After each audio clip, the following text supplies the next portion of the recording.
85 kilometers. That is how much shelf space exists inside the Vatican Secret Archives. Not 85 meters, not 85 feet.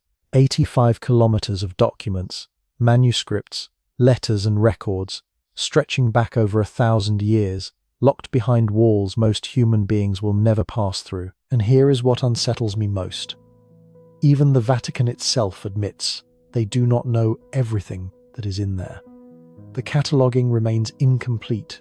Entire sections sit untouched, unread, unexplored, since they were first sealed away centuries ago.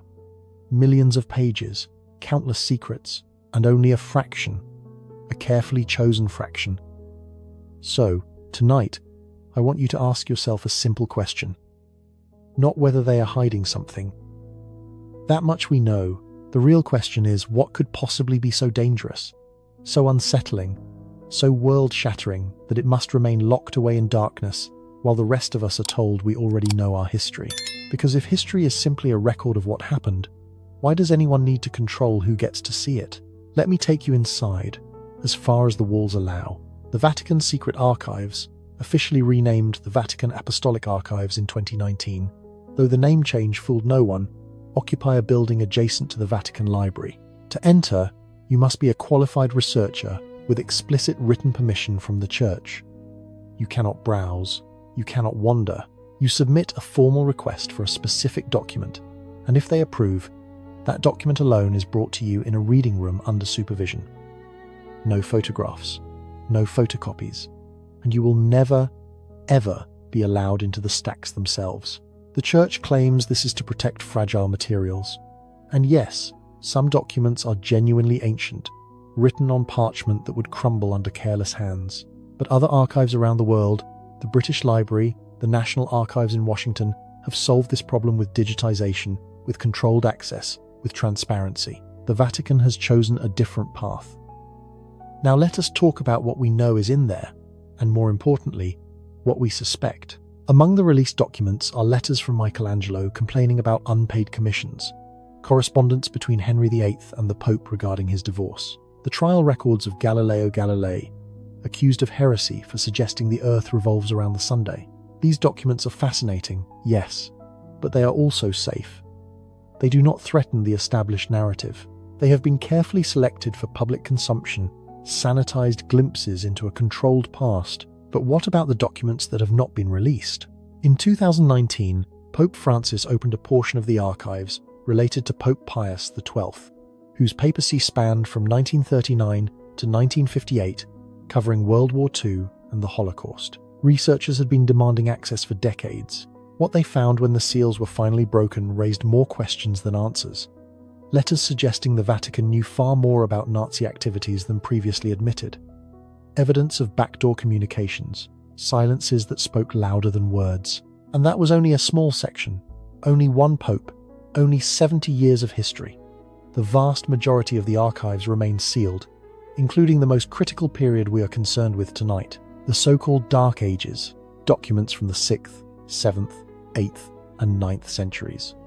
The Phantom Years, the time when European history allegedly went silent, when civilization supposedly collapsed into ignorance and chaos. This is the era where the gaps in our timeline are widest, where the questions are deepest, and where the Vatican, conveniently, holds nearly every surviving manuscript. Why would records from this period be restricted? If the Dark Ages were simply a time of illiteracy and decline, what harm could those documents possibly do? Unless, of course, they reveal something else entirely. Let me give you a specific example. Among the Vatican's restricted holdings are papal bulls, official decrees issued by popes, dating back to the earliest centuries of the Church. Some of these have never been made public. We know they exist because they are referenced in catalogues, in footnotes, in the writings of Vatican insiders who have seen them. But the content remains hidden. One researcher, Barbara Frale, a medieval historian who was granted rare access to certain sections of the archives, published findings in 2009, suggesting that some of these early papal documents contain anachronisms, references to events, places, or concepts that should not have existed at the time they were supposedly written, dates that do not align with the accepted timeline, language that feels wrong, too modern, too aware of future events. Her work was celebrated briefly, then quietly buried. She was reassigned. The documents she cited became, once again, unavailable for independent verification. Why? Then there are the maps. The Vatican is rumored, though unconfirmed, to possess some of the oldest and most accurate maps of the ancient world. Maps that predate Columbus.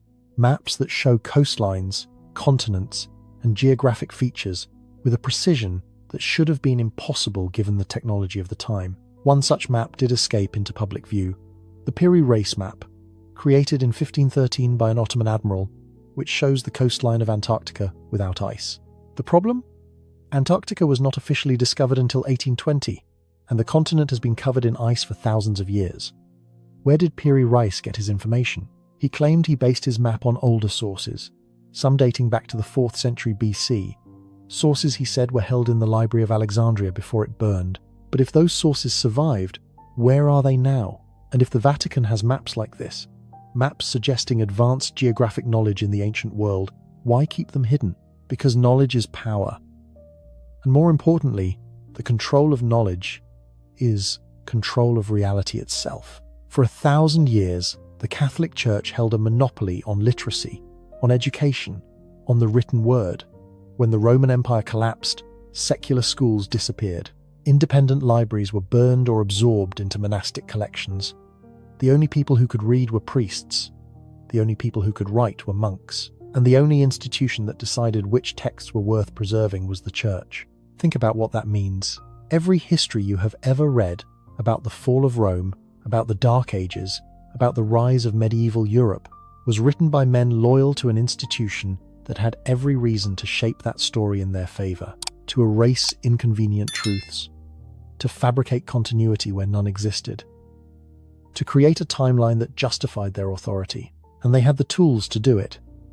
The scriptoriums, the copying rooms where monks painstakingly transcribed texts by hand, were not neutral.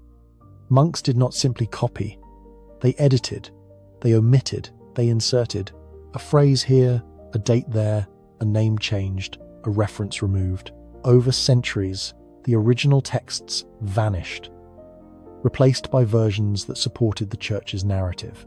We know this happened because we have caught them doing it. The donation of Constantine, a document claiming that the Emperor Constantine gave the Pope authority over the Western Roman Empire, was used for centuries to justify papal political power. It was not until 1440 that a scholar named Lorenzo Valla proved it was a forgery. The language was wrong. The historical details were wrong. It had been fabricated sometime in the 8th or 9th century, during the very period we are questioning tonight. If they forged that, what else did they forge? And more chillingly, what did they destroy? Because here is the thing about the Vatican archives. We only know what is there because they tell us it is there. We have no independent verification, no outside audits, no transparency. They could have burned half the library yesterday, and we would never know. In fact, we know they did burn texts, thousands of them.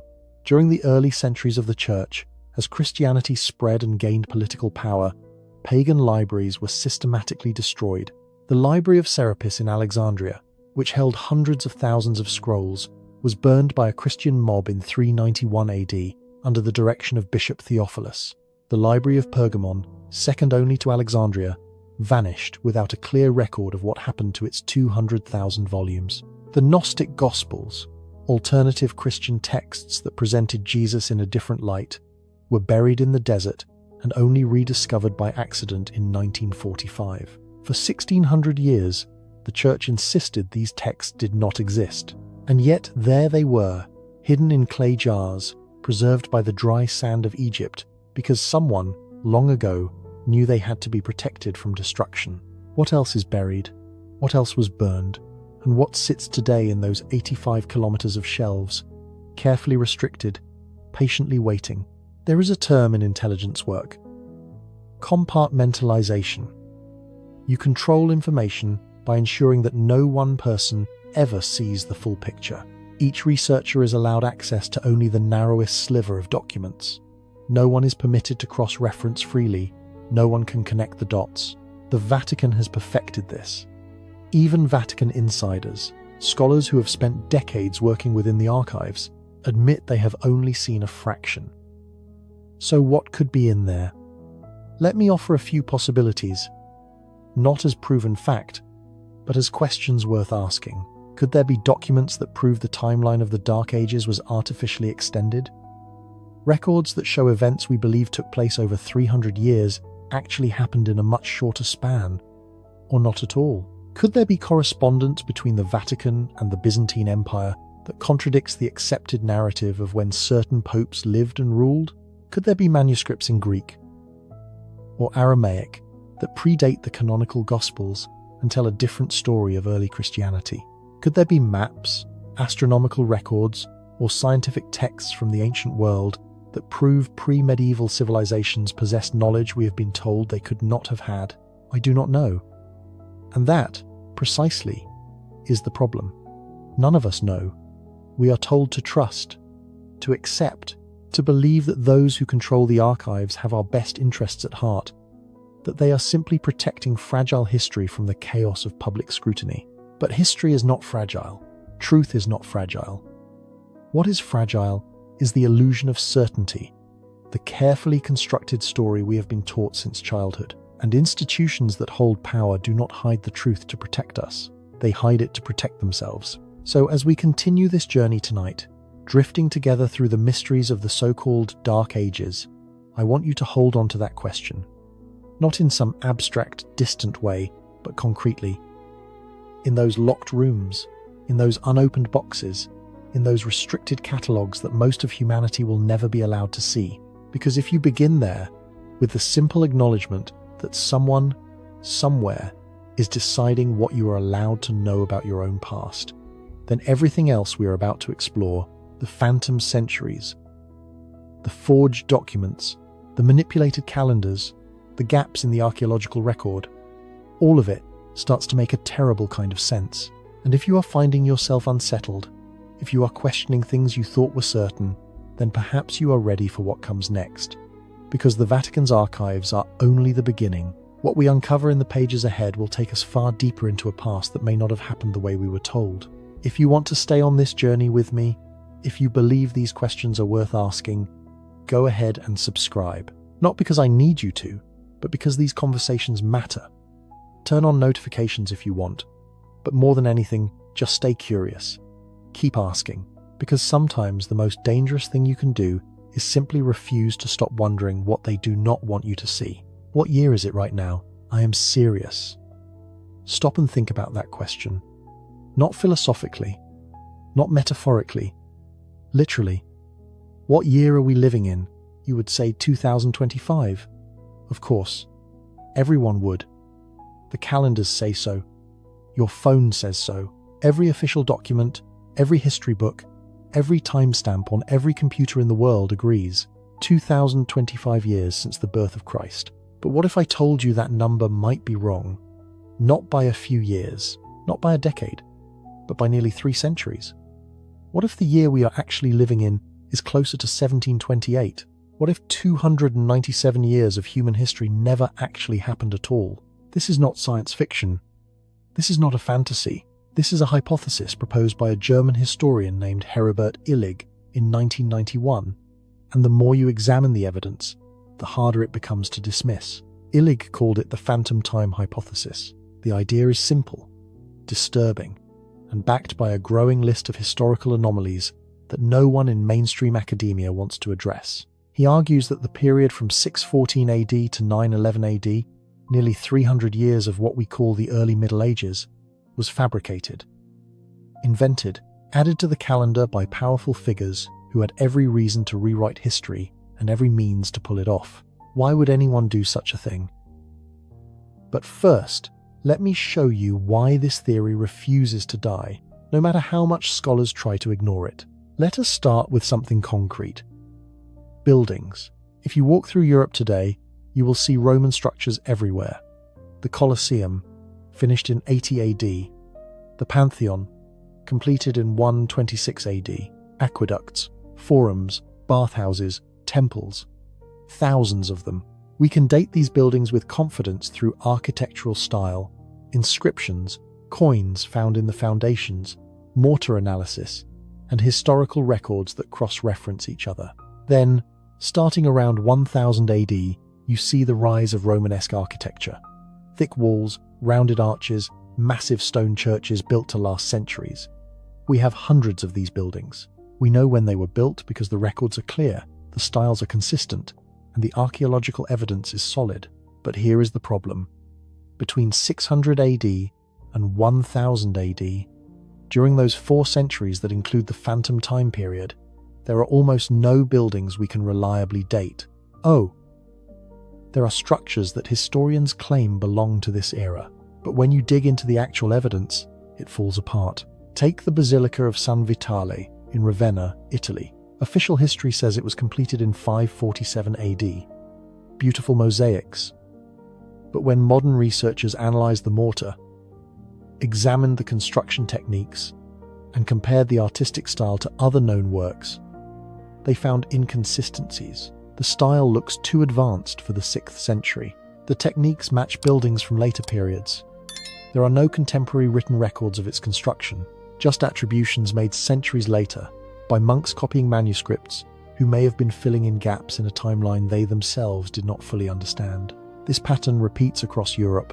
Churches, monasteries, civic buildings, supposedly constructed between 600 and 900 AD, either have questionable dating or vanish entirely from the archaeological record. Meanwhile, buildings from before and after this period are abundant and well documented.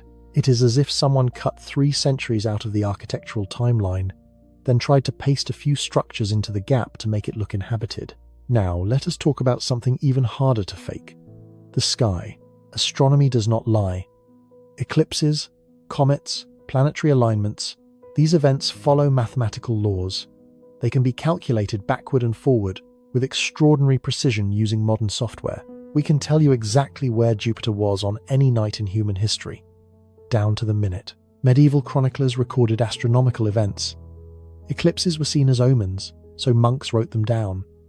Comets were interpreted as signs from God, so they appear in church records. If the timeline is accurate, those recorded events should match what the astronomical simulations tell us actually happened in the sky. They do not. In 2003, a team of astronomers ran simulations of every major eclipse that should have been visible from Europe between 600 and 1000 AD based on the historical records. What they found was troubling. Multiple eclipses described in medieval manuscripts do not match any actual astronomical events during the years they claim to have occurred. Some descriptions match eclipses that happened centuries earlier. Others match events that should have happened centuries later. Either the monks were terrible at record keeping, which seems unlikely given how meticulously they recorded everything else, or the dates themselves are wrong. Then there is the case of Halley's Comet. This comet has a predictable 75 to 76 year cycle. It has been observed and recorded by civilizations around the world for over 2,000 years. Chinese astronomers documented it with remarkable consistency. European records, however, show strange gaps during the Phantom time period. References to comets appear, but they do not align with Halley's known orbital pattern. Some descriptions seem to describe the same comet twice, under different dates, as if someone copied an entry and inserted it elsewhere in the timeline to fill empty space. Coincidence? Perhaps. But it is one hell of a coincidence. Let me give you another piece of the puzzle. Carbon dating. Carbon-14 dating measures the decay of radioactive carbon in organic material to determine age.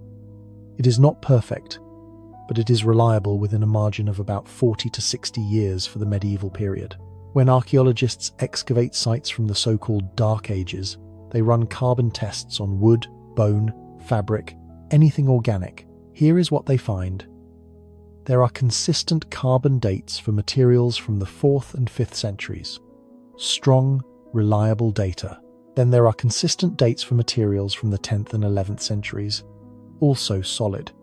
But in between, during those phantom centuries, the data thins out dramatically.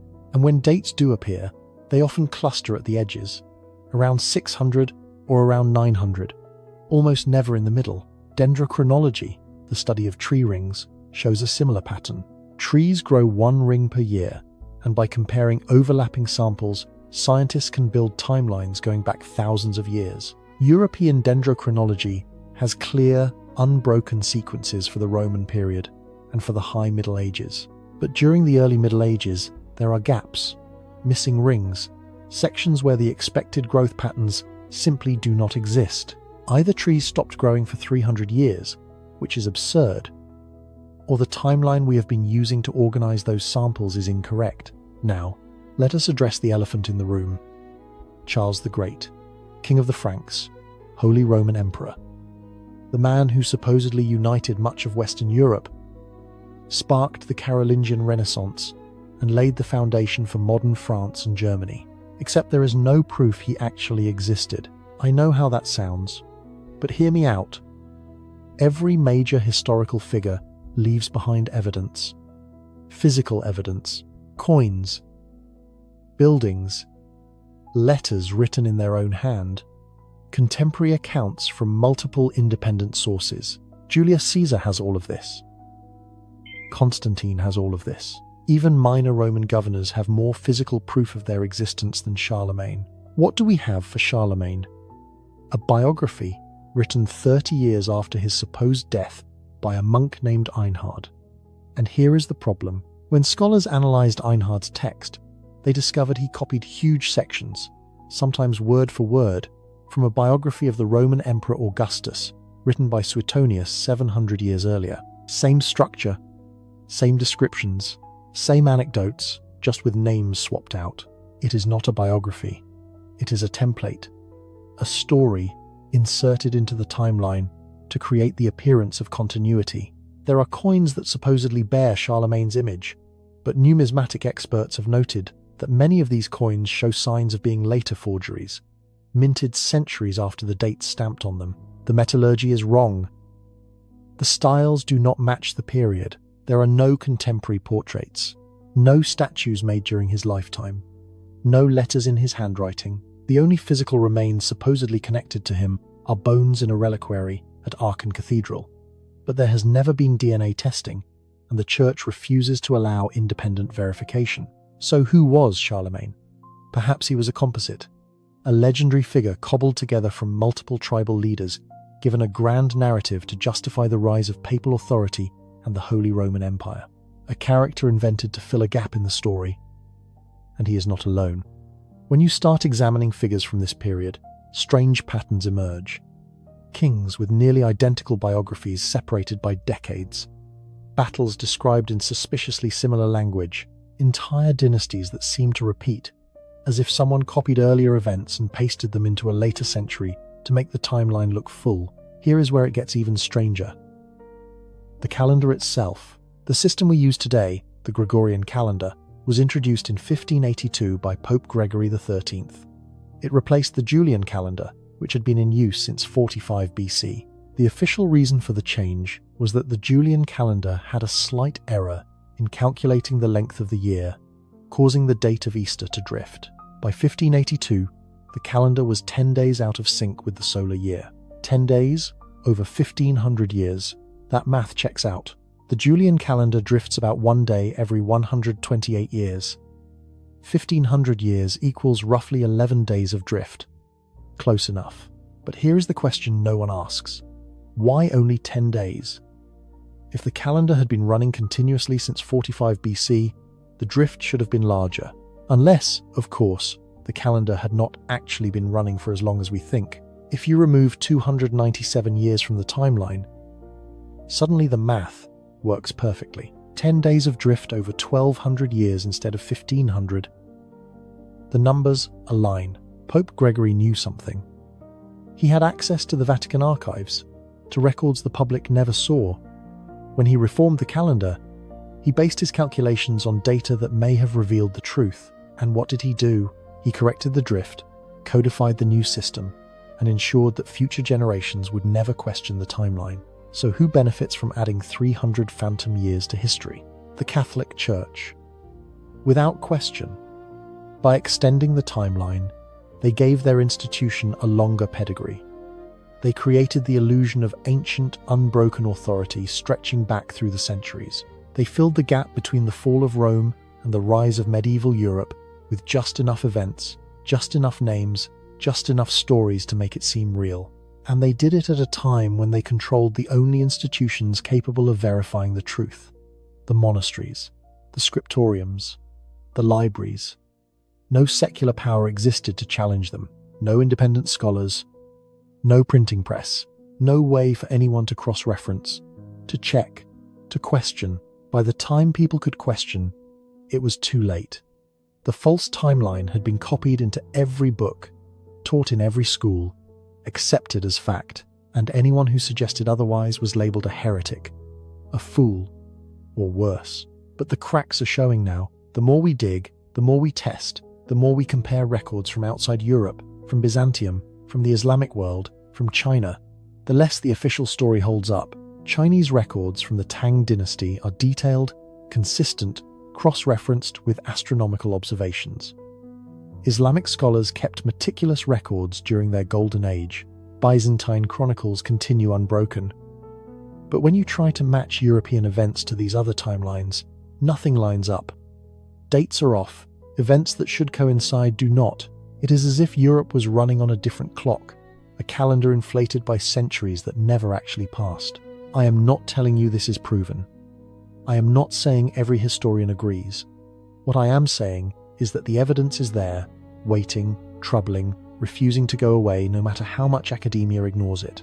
And if this is true, if even part of this is true, then everything changes. Because if 300 years can be added to the timeline without anyone noticing for 1,000 years, what else has been changed? What else have we been told that simply is not so? The foundation is cracked. And once you see the cracks, you cannot unsee them. If you are still with me, if these questions are pulling at something inside you, then you are exactly where you need to be. Because what we have uncovered so far is just the surface. The deeper we go, the stranger it gets. Subscribe if you want to keep going. Turn on notifications if you trust yourself to keep asking the questions no one else will. And if you are unsettled, good. That means you are paying attention. Now let us talk about what they burned and why. Imagine walking into a library that holds 400,000 scrolls, not books, scrolls, each one handwritten, painstakingly copied by scribes who spent months, sometimes years, on a single text. Mathematics, medicine, astronomy, philosophy, poetry, history, engineering, the accumulated knowledge of dozens of civilizations, thousands of brilliant minds, spanning centuries of human discovery. Now imagine setting it on fire, not by accident, not during war, deliberately, methodically, because someone decided that what those scrolls contained was more dangerous than useful. Because someone believed that humanity knowing too much was a problem that needed to be solved. That is exactly what happened. Not once, not twice, but over and over again, across centuries, in a pattern so consistent it cannot possibly be coincidence. And the people holding the torches were not barbarians. They were not invaders. They were believers. True believers who saw knowledge itself as the enemy. Let me take you to Alexandria. The year is 391 AD. The Library of Alexandria, or what remains of it, still stands. By this point, it has already survived multiple disasters. A fire during Julius Caesar's campaign in 48 BC damaged part of the collection. Political instability caused more losses, but the library endured, rebuilt, restocked, still functioning as the greatest center of learning in the ancient world. Then Bishop Theophilus of Alexandria receives backing from the Roman Emperor Theodosius. Christianity is now the official religion of the empire. Pagan temples are being shut down, pagan practices outlawed, and the Serapeum, the temple complex that houses much of Alexandria's remaining collection, is declared a target. Theophilus does not simply close the temple, he leads a mob. Contemporary accounts describe Christian zealots storming the Serapeum, smashing statues, destroying altars, and yes, burning scrolls. Tens of thousands of them. The smoke rises over Alexandria for days. Why? What threat did those scrolls pose? They contained the works of Euclid, the father of geometry, Eratosthenes, who calculated the circumference of the Earth with shocking accuracy 2,000 years before satellites, Aristarchus, who proposed a heliocentric model of the solar system 1800 years before Copernicus. Hypatia's commentaries on mathematics and astronomy, though she herself would be murdered by another Christian mob 25 years later, dragged from her chariot and torn apart in the street for the crime of being a female philosopher. These were not religious texts. They were not blasphemous. They were simply knowledge, and that, apparently, was enough. But Alexandria was not the only target. The Library of Pergamon, in what is now Turkey, held 200,000 volumes. It vanished. No dramatic story, no recorded burning, just gone. One century it is mentioned in records as a thriving center of learning. The next century, silence. The building eventually repurposed.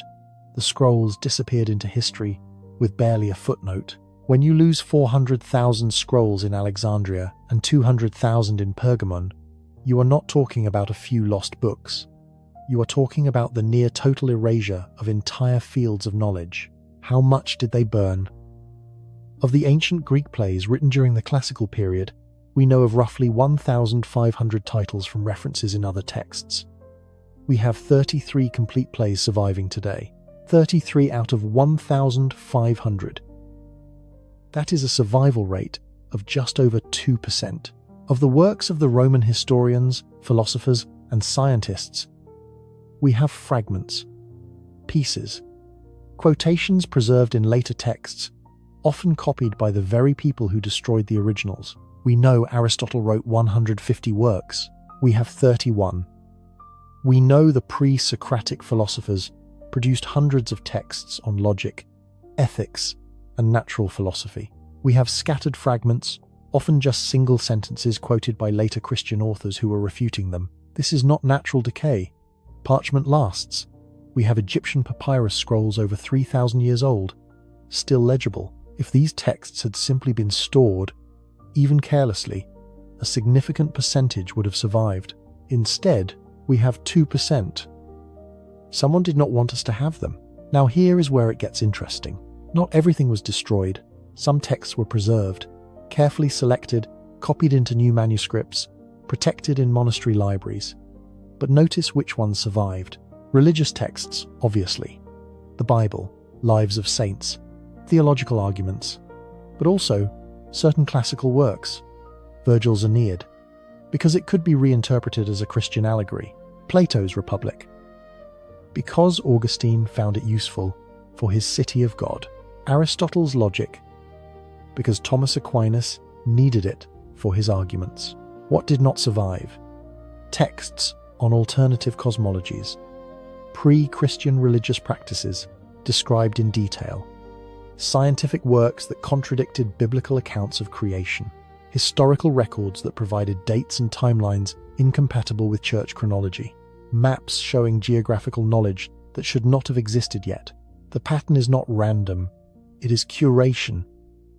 The church did not save knowledge. They filtered it.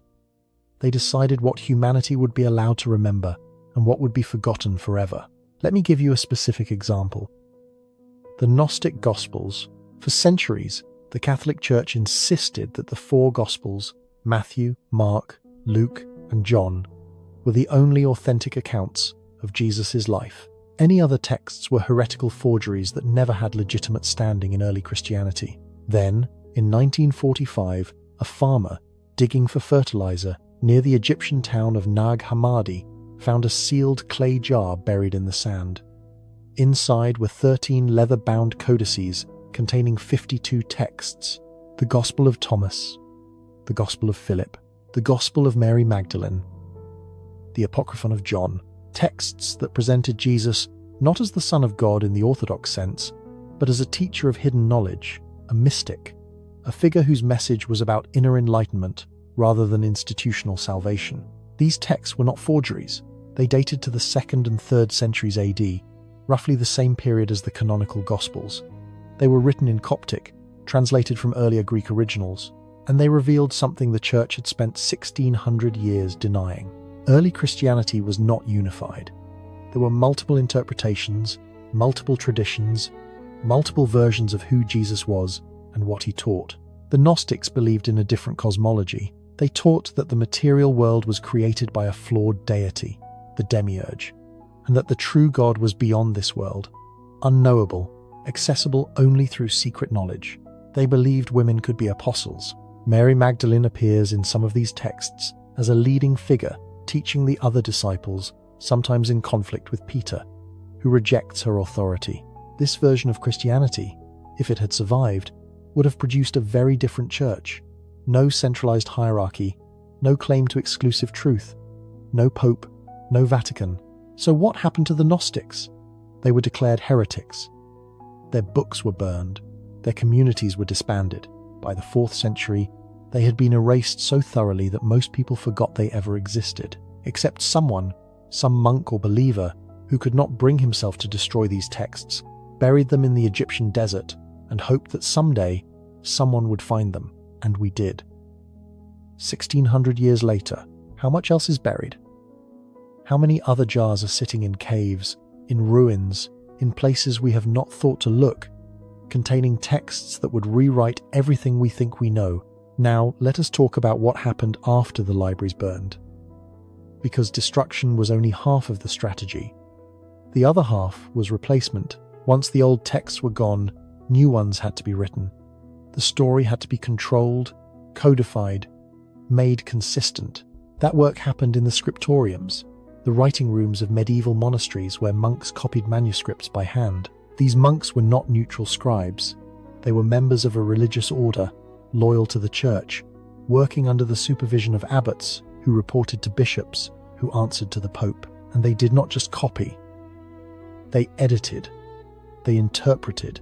They corrected what they believed were errors in older texts. We know this because sometimes we can compare different copies of the same work and see where changes were made. A word altered here, a date adjusted there, a passage that appears in one manuscript but not in another, entire sections rewritten to align with church doctrine. One famous example is the Testimonium Flavianum, a passage in the writings of the Jewish historian Josephus that references Jesus. For centuries, this passage was cited as independent confirmation of Jesus' existence outside the Gospels, but modern scholars have identified it as a later insertion, added by a Christian scribe copying Josephus' work. The language does not match Josephus' style. The passage interrupts the flow of the surrounding text. It is a forgery, inserted seamlessly into a historical record to create the appearance of corroboration. If they did this with Josephus, what did they do with texts we do not have multiple copies of? What did they do with works that exist today only in versions copied by medieval monks, with no earlier manuscripts to compare them against? We will never know. The originals are gone. But here is what troubles me most. It is not just what they burned. It is what they claimed never existed in the first place. The Church maintained for over 1,000 years that certain ideas, certain discoveries, certain ways of understanding the world were modern inventions. Heliocentrism, the scientific method, the concept of human rights independent of divine law, all of these, we were told, emerged during the Enlightenment, a product of reason finally breaking free from the darkness of the medieval mind. But what if those ideas were not new? What if they had been discovered, written down, debated, and refined centuries earlier, only to be systematically destroyed because they threatened the existing power structure? We know the ancient Greeks debated democracy.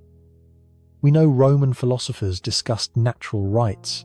We know Islamic scholars during the Golden Age practiced empirical science, testing hypotheses, recording observations, building on each other's work in ways that would not reappear in Europe until the 16th century.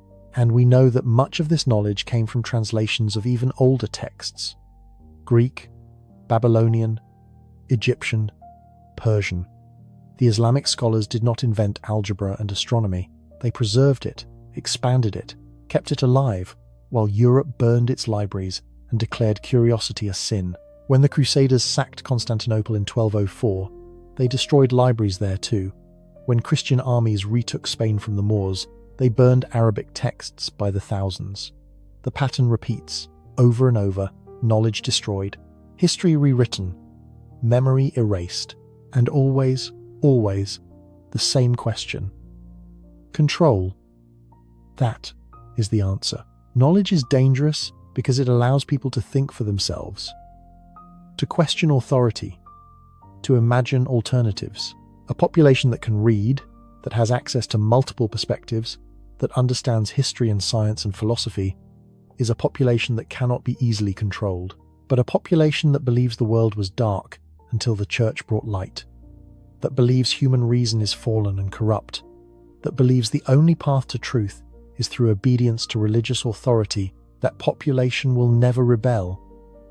They will never imagine that the world could be different than what they have been told. So the libraries burned, and in the ashes, a new history was written, where barbarians destroyed civilization, where the only light in the darkness was the church, preserving fragments, holding the line against ignorance and savagery.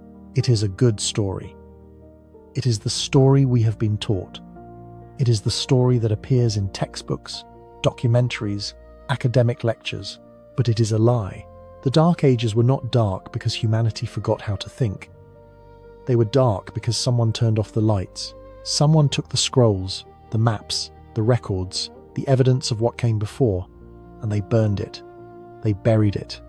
They rewrote it, and then they declared themselves the heroes for preserving the scraps that remained. And we believed them. For 1,000 years, we believed them. But the jars are being opened now. The scrolls are being found. The evidence is emerging, piece by piece, fragment by fragment, and it is telling a story the church never wanted us to hear. That story continues. And it gets stranger from here. Time is the one thing we all assume is fixed. The sun rises, the sun sets, days become weeks, weeks become months, months become years. Tick, tick, tick. The march of time, indifferent and absolute, the one measurement we never think to question. Except time is not measured by nature. It is measured by calendars, and calendars are made by people. People with agendas, people with power, people who understand that if you control how time is counted, you control history itself. So let me ask you something simple. How do you know what year it is? You trust the calendar. But where did that calendar come from? Who made it? And more importantly, who has changed it? The calendar we use today is called the Gregorian calendar. It was introduced by Pope Gregory XIII in October of 1582.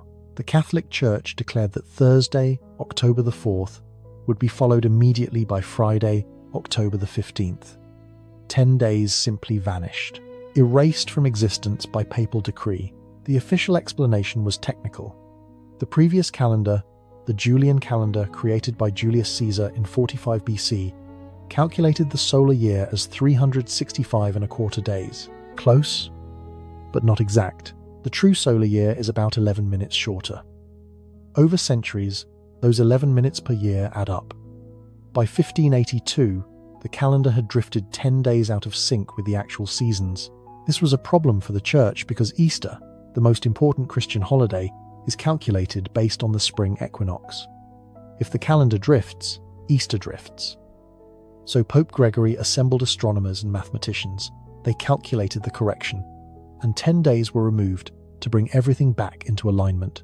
That is the story. Clean, logical, scientific, even. But here is what they do not tell you. Those astronomers had access to something most people did not. The Vatican Archives, records going back centuries, astronomical observations, ancient calculations, data that would reveal exactly how long the calendar had actually been running and how much drift had actually accumulated. If the Julian calendar had been in continuous use since 45 BC, 1527 years, the drift should have been about 12½ days, maybe 13, but Gregory only removed 10. Why the discrepancy? Either the astronomers miscalculated, which seems unlikely given how precise their other work was, or the calendar had not actually been running as long as the official timeline claimed. If you subtract 297 years from the count, if you remove the phantom time we discussed earlier, suddenly the math works perfectly. 10 days of drift over 1230 years instead of 1527. The numbers align exactly. Pope Gregory knew. He had to have known. And he made a choice. Correct the drift standardize the system, but never, ever acknowledge that the timeline itself might be wrong. Lock in the false chronology, make it official. Make it unchallengeable, and it worked. Within a century, most of Europe had adopted the Gregorian calendar. Within 3 centuries, it was the global standard. Today, nearly every country on Earth uses it. The entire world now runs on a calendar created by the Catholic Church, calibrated to preserve a timeline that may be inflated by 300 years. But the Gregorian reform was not the first time the calendar was manipulated. Not even close. Let us go back further, to the creation of the Anno Domini system itself. AD, the year of our Lord. This system, the one that counts years from the birth of Jesus, was not invented by Jesus' followers. It was not used by early Christians. For the first 5 centuries of Christianity, nobody counted years this way. The Romans used AUC, ab urbe condita, from the founding of the city of Rome. The Byzantines used the Byzantine calendar, which counted from the supposed creation of the world in 5509 BC. Jews used their own calendar. Muslims would later create theirs. The Anno Domini system was invented in 525 AD by a monk named Dionysius Exiguus, Denis the Small. He was tasked by the Pope with creating a standardized method for calculating the date of Easter.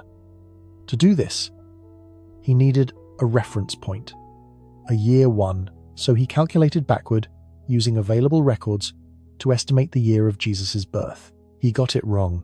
Modern scholars, using the same historical sources Dionysius had access to, plus additional evidence, now agree that Jesus was almost certainly born between 6 and 4 BC. How do we know? Because the Gospels mention that Jesus was born during the reign of Herod the Great. That is well documented in multiple independent sources, including the Jewish historian Josephus. So if Jesus was born in 6 BC, and Dionysius set year 1 at what he thought was Jesus' birth, then the count has been off from the very beginning. The calendar does not even align with the event it claims to be measuring. But it gets worse. Dionysius did not just pick a year. He also had to account for all the time between Jesus' birth and his own present. 525 AD, that meant calculating backward through 5 centuries of history, through the reigns of emperors, the terms of consuls, the cycles of indictions, a complex mess of overlapping dating systems used by different parts of the former Roman Empire. He had to trust records.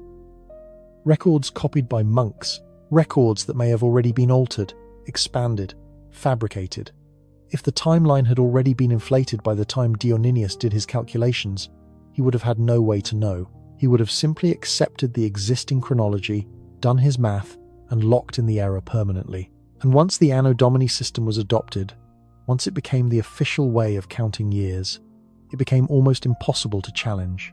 Because to challenge the year count is to challenge the historical continuity of the church itself. To suggest that the dates are wrong is to suggest that papal successions, church councils, saints' feast days, the entire structure of ecclesiastical authority might be built on a foundation of sand. Nobody wanted to open that door. But some people did question, and what they found was unsettling. In the late 16th century, right around the time of the Gregorian reform, a scholar named Joseph Scaliger tried to create a unified chronology of world history.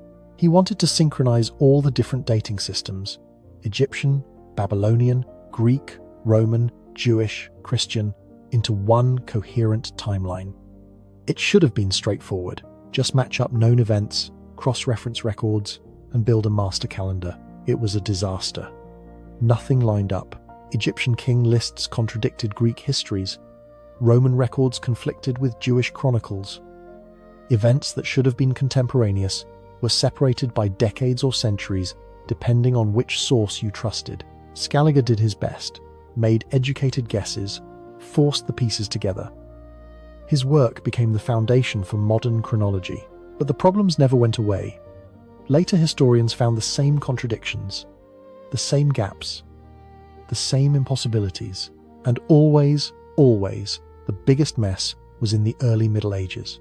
That same phantom period, 600 to 900 AD, the era where nothing makes sense. Here is another example. Easter, as I mentioned, is calculated based on the spring equinox. Specifically, it falls on the first Sunday after the first full moon following the equinox. Sounds simple, but the math is complex because the lunar cycle and the solar cycle do not sync up neatly. You need tables, charts that calculate years in advance when Easter will fall. The church took this very seriously. Easter was the anchor of the liturgical calendar. Get it wrong, and the entire year of worship is thrown off. So monks created Paschal tables, extending hundreds of years into the future. But here is the strange part. When modern astronomers reconstructed what the moon phases and equinoxes actually were during the early Middle Ages, they found that the Paschal tables do not match. The dates are off. Not by a little, by enough to suggest that the tables were created for a different timeline than the one we are told existed. Either the monks were incompetent, which seems unlikely given how obsessive they were about these calculations, or the tables were created based on a chronology that was later altered, and nobody bothered to go back and fix the tables because nobody realized the timeline had changed. There is also the issue of regnal years, how we count the reigns of kings and emperors. In medieval Europe, years were often dated by the ruler. The 12th year of Louis the Pious. This seems straightforward until you try to add up the regnal years and match them to the Anno Domini count. They do not fit. Some reigns are too long, some too short, some overlap in ways that make no sense. Chroniclers from different monasteries give different regnal years for the same events. It is as if everyone was working from incomplete information, filling in blanks, guessing at dates, and nobody wanted to admit they did not actually know when things happened. And then there is the matter of the other calendars.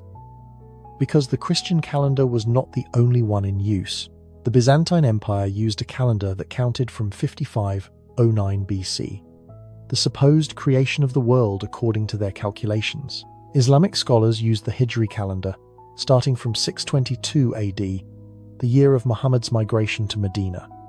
The Jewish calendar begins in 3761 BC. Each of these systems developed independently, based on their own religious and astronomical traditions. If the Christian calendar is accurate, events recorded in these other systems should cross-reference cleanly. Dates should match. Not during the Phantom period. Byzantine chronicles from the 7th and 8th centuries, when matched to the Anno Domini system, events that the Byzantines dated to specific years do not align with Western European events supposedly happening at the same time. Either one side is wrong, or both sides are using inflated timelines that do not actually reflect the passage of real time. Islamic sources are more consistent internally, but when Western historians try to sync Islamic dates with Christian dates during the early Middle Ages, the fit is awkward. Treaties, battles, diplomatic exchanges that should line up chronologically are off by years, sometimes decades. Scholars blame copying errors, misunderstandings, cultural differences in how time was measured. But what if the problem is simpler? What if the Christian timeline has extra years that never actually happened, and everyone else is recording real time? Now let me tell you about something even stranger. The indiction cycle. This was a Roman tax cycle, 15 years long, used for administrative purposes. Each year in the cycle was numbered 1 through 15, then it started over. The indiction was used throughout the Byzantine Empire and in parts of Western Europe well into the medieval period. It shows up in legal documents, land grants, tax records. Here is the problem. If you count backward from a known indiction year in the later Middle Ages through the Phantom period and try to land on a known indiction year in the late Roman Empire, the math does not work. You end up with fractional cycles, years that do not fit, unless, again, you remove roughly 300 years, and then the cycles align perfectly. This is not subjective. This is arithmetic.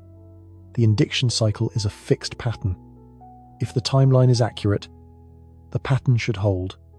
It does not. So what are we left with?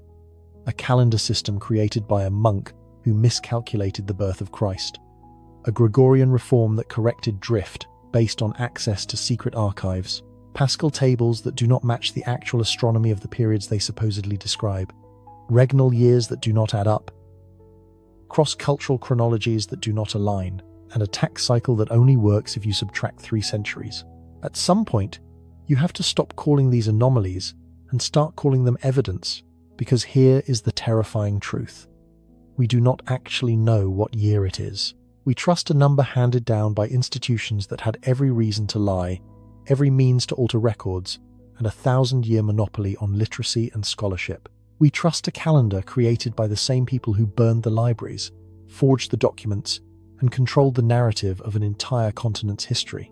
And when they reformed that calendar in 1582, they locked in the deception permanently, made it global, made it so deeply embedded in every system, every contract, every law, every timestamp on every device, that questioning it now feels absurd. But absurd does not mean untrue. The calendar is not neutral. It never was. It is a tool, a weapon even. And the people who wielded it understood something most of us never consider. Control time, and you control memory. Control memory, and you control reality. So the next time you glance at a calendar, at a date, at a year, ask yourself, how do I know this number is real? And what would change if it were not? There is a map you have probably never seen. It was drawn in the year 814 by an Arab geographer named Al-Khwarizmi, the same man who gave us algebra, the word itself derived from the Arabic al-jaba.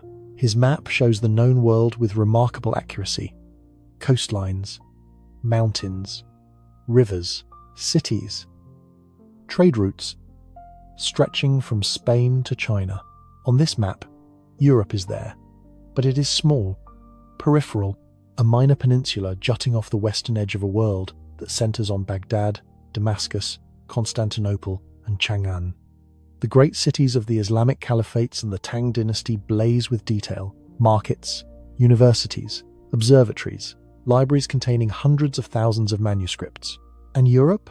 A few scattered labels, Frankish territory, some monasteries.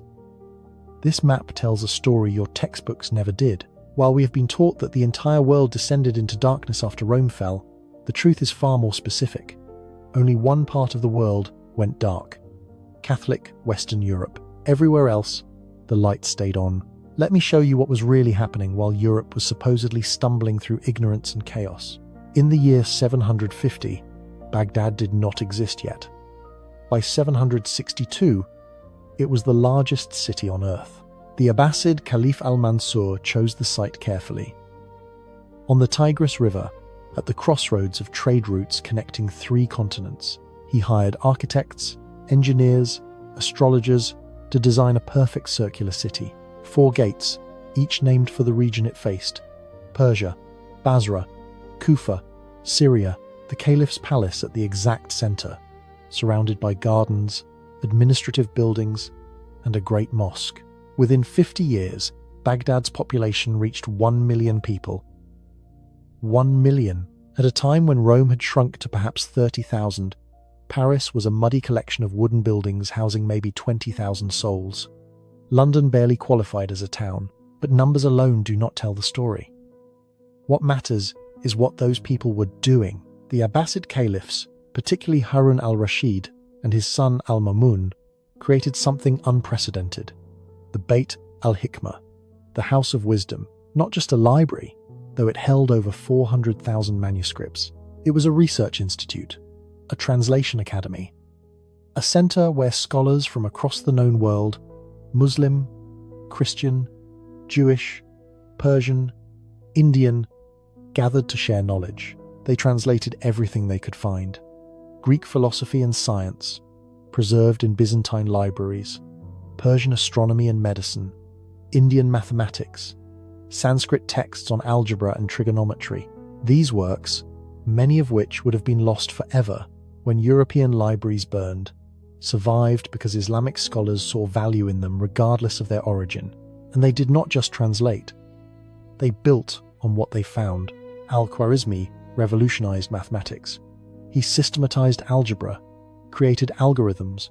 The word itself derived from his name. His work on Hindu-Arabic numerals replaced the clunky Roman numeral system and made complex calculations possible. Try doing long division with Roman numerals.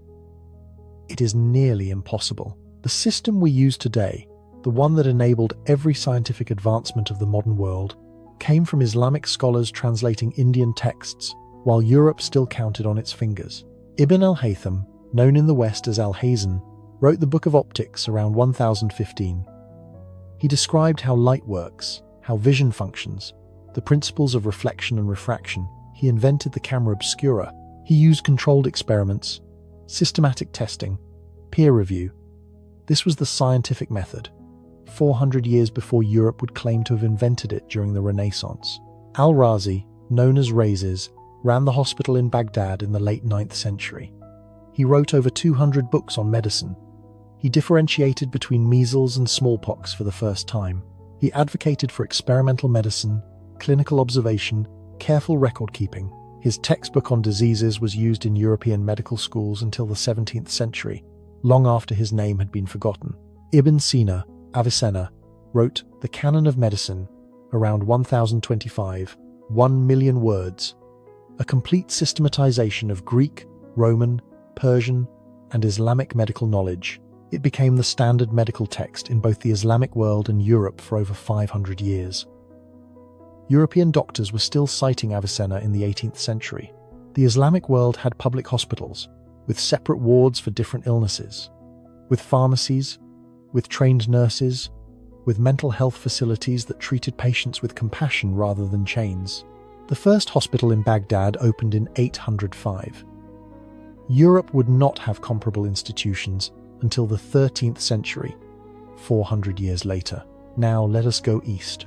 China, during what Europeans call the Dark Ages, was experiencing one of the most brilliant periods in human history. The Tang dynasty, 618 to 907, was a golden age of poetry, art, technology, and trade. The Tang capital, Chang'an, modern-day Xi'an, had a population of over 1 million. The city was laid out in a perfect grid: wide boulevards, running water, streetlights, markets from all over Asia, Persia, Arabia, even Rome, Buddhist temples, Taoist shrines, Christian churches, Zoroastrian fire temples, synagogues, all coexisting in a cosmopolitan metropolis that made anything in Europe look like a village. Chinese inventors perfected woodblock printing in the 8th century. By 868, they printed the Diamond Sutra, the oldest surviving printed book. Movable type would follow in the 11th century. Meanwhile, in Europe, books were still being copied by hand, one at a time, by monks in candlelit rooms. Gutenberg would not invent the printing press until 1440, nearly 600 years later. Gunpowder was invented during the Tang dynasty, not for weapons initially, but for fireworks and eventually for mining. The formula spread slowly westward along trade routes, reaching Europe only in the 13th century. The Tang bureaucracy was based on merit. The imperial examination system, refined during this period, allowed anyone, regardless of birth, to rise through the ranks by demonstrating knowledge of Confucian classics, poetry, history, and administration. It was not perfect, but it was radically more egalitarian than European feudalism, where your birth determined your entire life. Chinese astronomers kept meticulous records of eclipses, comets, supernovae. The supernova of 1054, which created the Crab Nebula, was extensively documented by Chinese and Arab astronomers. European records? Silent. Either nobody in Europe noticed a star bright enough to be seen during the day, or nobody thought it worth recording. Both options are damning. But let me bring this closer to Europe, because even within what we call the European Dark Ages, there were places where the lights never went out. The Byzantine Empire, the Eastern Roman Empire, continued without interruption. Constantinople, modern-day Istanbul, remained the largest, wealthiest, most sophisticated city in Europe throughout the entire medieval period. The Byzantines preserved Roman law. Justinian's legal code, compiled in the 6th century, formed the basis for legal systems across Europe. They maintained Roman engineering. The Hagia Sophia, completed in 537, was the largest cathedral in the world for nearly 1,000 years, an architectural marvel that European builders could not match until the Renaissance. Byzantine scholars preserved Greek manuscripts. Philosophy, mathematics, drama, history. When these texts finally made their way back to Western Europe in the 14th and 15th centuries, often through Arabic translations, they sparked the Renaissance. But they were not new discoveries. The Byzantines had them all along. They never forgot. They never stopped studying Aristotle, Plato, Euclid, Archimedes, and then there is Ireland. While mainland Europe was fragmenting, Irish monasteries became centres of learning. Monks at Clonmacnoise, Kells, Iona not only copied Christian texts but preserved Latin and Greek classics. The Book of Kells, created around 800, is one of the most beautiful illuminated manuscripts ever produced. The artistry, the precision, the sheer skill required to create it contradicts every narrative about medieval barbarism and ignorance. Irish monks travelled as missionaries across Europe, founding monasteries, establishing schools, teaching Latin to peoples who had forgotten it. The Carolingian Renaissance, the supposed revival of learning under Charlemagne, was largely the work of Irish and British scholars invited to the Frankish court. If Charlemagne even existed, and we have established that is questionable, his achievements were not uniquely Frankish. They were imported. The Vikings, too, defy the savage stereotype. Yes, they raided, but they also explored, traded, and built sophisticated societies. By the 9th century, Viking trade networks stretched from Scandinavia to Byzantium, down the rivers of Russia across to the Islamic caliphates. Byzantine silks in Norwegian burial mounds. The Vikings reached Iceland in the 8th century, Greenland by the late 9th, and North America, Newfoundland specifically. We know this because the archaeological site at L'Anse aux Meadows has been excavated, dated, verified. Viking longhouses, Norse artifacts, evidence of iron smelting, a technology Native Americans did not possess. So why is Columbus credited with discovering America? Because his voyage was sponsored by Catholic monarchs, documented by the Church, and fit neatly into a narrative of European expansion and Christianization. The Viking discovery did not fit. It complicated the story. So, it was ignored, dismissed, forgotten until 20th century archaeology forced the issue. Do you see the pattern now? It is not that the Dark Ages never happened. It is that they were geographically specific and ideologically constructed. Western Europe, under the control of the Catholic Church, experienced a collapse of urban life, literacy, and trade. But that collapse was not universal. It was not inevitable. It was not the natural result of Rome's fall. It was the result of deliberate choices. The suppression of secular learning, the destruction of non-Christian knowledge, the consolidation of power in the hands of a religious institution that saw independent thought as a threat. While the Islamic world built on Greek and Persian knowledge, while China perfected printing and bureaucracy, while Byzantium preserved Roman law and engineering, Catholic Europe turned inward, burned its books, and declared curiosity a sin. And here is the cruel irony. When European scholars finally encountered the works of Aristotle in the 12th and 13th centuries, they encountered them through Arabic translations with Arabic commentaries. The text that had originated in Greece, been preserved in Alexandria and Pergamon, survived only because Islamic scholars valued them enough to translate, study, and expand upon them. Europe did not rediscover its classical heritage. It imported it back from the civilization it would later spend centuries trying to conquer and convert. The Renaissance was not a spontaneous rebirth. It was the slow, reluctant acknowledgement that while Europe had been stagnant, the rest of the world had moved on. And even then, the narrative was carefully controlled. The story became about Europe awakening from sleep, reclaiming its rightful place, rising from darkness into light. But Europe did not awaken.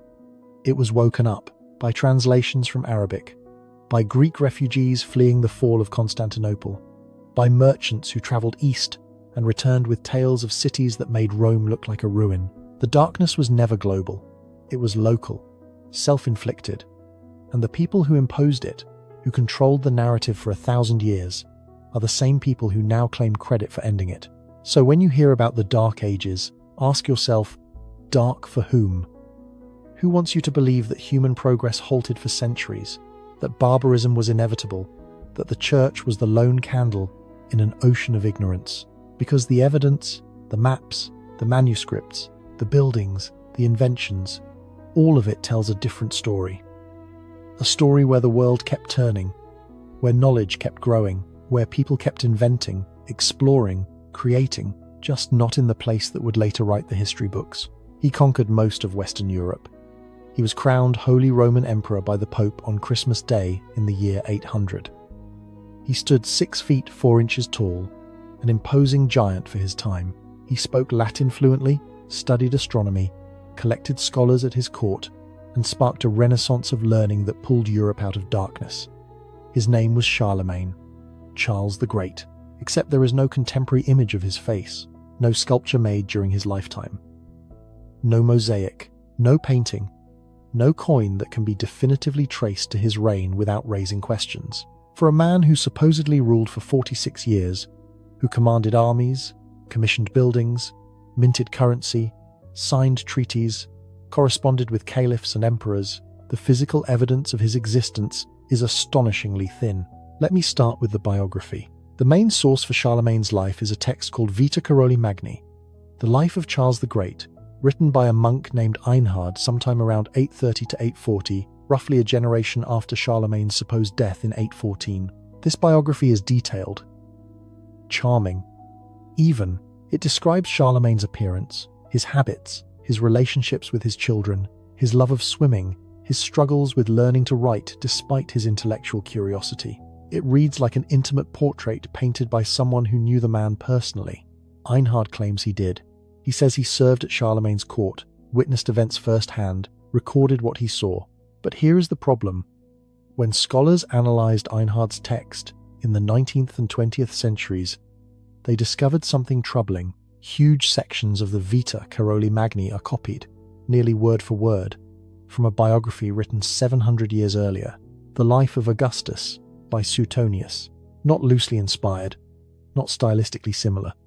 Copied, entire passages describing Charlemagne's physical appearance, his military campaigns, his domestic life, his death, match the structure and often the exact phrasing Suetonius used to describe Augustus Caesar. Einhard did not just borrow a template, he plagiarized. He took an existing biography of a legendary Roman emperor and swapped out the name.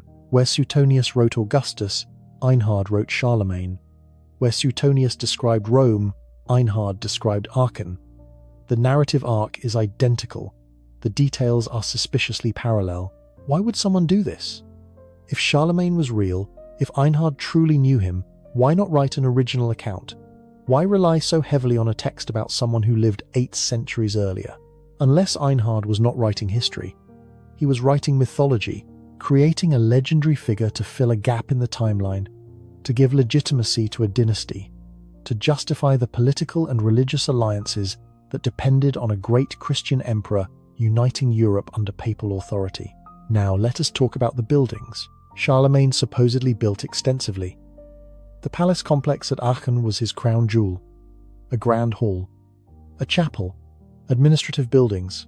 The chapel still stands today, a beautiful octagonal structure with marble columns and intricate mosaics. Tours are given. Plaques declare it was built by Charlemagne in the late 8th century. But when was it actually built? Architectural historians have pointed out problems. The style of the chapel borrows heavily from Byzantine and Roman models, particularly the Church of San Vitale in Ravenna. That makes sense if it was built in the 8th century as a deliberate imitation. But dendrochronology, the study of tree rings in the wooden beams that once supported parts of the structure, has produced ambiguous results. Some samples date to the 9th century, not the 8th. Some appear even later. The marble columns inside the chapel are known to have been taken from older Roman and Byzantine buildings. Spoliation, the reuse of ancient materials, was common in medieval construction, but it also makes dating difficult. You cannot carbon date stone. You cannot determine when a column was installed just by looking at it. The columns could have been placed in the 8th century, or the 10th, or the 12th. There are no contemporary written records describing the chapel's construction, no accounts from workers, no letters from Charlemagne commissioning the project, no invoices, no payment records. The first detailed descriptions of the chapel appear in texts written centuries later, long after the supposed reign of Charlemagne, by chroniclers who were already treating him as a legendary figure. And here is something stranger. Other buildings attributed to Charlemagne's reign show the same pattern. Ambiguous dating, reused materials, styles that could fit multiple time periods, later attributions with no contemporary verification. It is as if someone went back through history, pointed at a collection of buildings, and declared, "Charlemagne built these," without any real evidence to support the claim. Then there are the coins. Numismatics, the study of currency, is usually one of the most reliable ways to verify historical figures. Coins bear images, dates, mint marks. They are widely distributed, hard to fake convincingly across large quantities, and they survive well. Charlemagne's coins exist, or rather, coins labelled as belonging to Charlemagne exist. They bear his name, Carolus, and various imperial titles. But numismatic experts have raised questions. The metal composition of some coins does not match what we would expect from 8th century minting techniques. Some show signs of being struck from dies that were created much later and artificially aged. Others have inconsistencies in the Latin inscriptions, grammatical errors, anachronistic phrasing. Most damning, the distribution pattern is wrong. Charlemagne supposedly ruled a vast empire.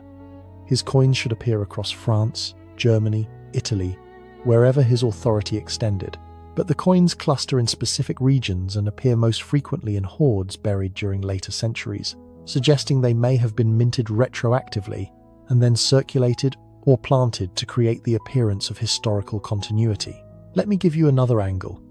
The Carolingian Renaissance. This is the term historians use to describe the supposed revival of learning and culture under Charlemagne's rule. He allegedly established schools, invited scholars from across Europe, standardized Latin script, encouraged the copying of classical texts. The Carolingian minuscule, a new style of handwriting that made manuscripts easier to read, is attributed to this period. But here is the question. Where is the evidence of this Renaissance in real time? We have manuscripts in Carolingian minuscule. Yes, beautiful, clear, legible texts. But when were they actually written? Dating medieval manuscripts is notoriously difficult. Paleographers, experts in ancient handwriting, can estimate periods based on style, but style evolves gradually. A manuscript dated to 800 could just as easily be from 850 or 900. What we do not have are contemporary accounts of this Renaissance happening. No letters from scholars saying, "I have just been invited to Charlemagne's court. This is extraordinary." No records of schools being founded with enrollment lists and curricula. No budgets showing payments to scribes and teachers. The entire Carolingian Renaissance is inferred from later sources describing what supposedly happened, not from evidence created at the time. And those classical texts that were supposedly copied, many of them only survive in manuscripts dated to the 9th, 10th, or 11th centuries. The earliest copies we have come from after Charlemagne's supposed reign, sometimes long after. If monks were frantically copying texts in the late 8th century, where are those copies? Why do we only have later versions? It is possible the earlier copies were lost, destroyed, worn out from use. But it is also possible they never existed, that the texts were copied later, backdated to the Carolingian period, to create the illusion of continuity, to make it seem like learning never completely died in Europe, that there was this bright moment in the darkness, when a great emperor revived culture and knowledge. Now let us consider the historical context. Why would anyone invent Charlemagne? In the 10th and 11th centuries, the Holy Roman Empire was trying to establish itself as the legitimate successor to Rome. The Pope needed a narrative that justified papal authority to crown emperors, to claim political power beyond the spiritual realm. What better story than a heroic Christian king who united Europe, defended the church against pagans and Muslims, and received the imperial crown from the Pope himself in a sacred ceremony? Charlemagne became that story. A mythical founder, a symbol of unity between temporal and spiritual power, a model for future emperors to emulate. He did not need to be real, he needed to be useful. And once the story was established, once it appeared in enough chronicles, enough histories, enough royal genealogies, it became unchallengeable. To question Charlemagne was to question the legitimacy of the Holy Roman Empire, the authority of the papacy, the entire political structure of medieval Europe. But let me give you the strangest piece of evidence. Or rather, the lack of it. Charlemagne supposedly died in 814. He was buried at Aachen. His tomb became a site of pilgrimage. Later, emperors were crowned there, drawing legitimacy from their connection to the great founder. In 1165, Emperor Frederick Barbarossa had the tomb opened and Charlemagne's remains placed in a shrine. Except, we have no reliable contemporary account of what was found in that tomb. No description of the body, no verification of identity, no analysis of the bones. The remains that are now displayed in the shrine at Aachen have never been subjected to modern forensic examination. No carbon dating, no DNA analysis. The Church has refused requests from researchers who want to test the relics. Why?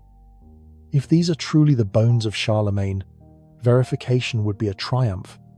It would settle the question definitively.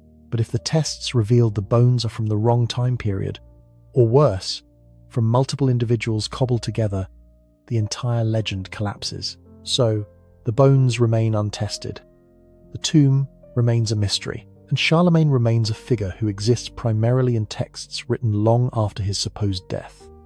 Texts that copied from even older sources, texts that cannot be independently verified.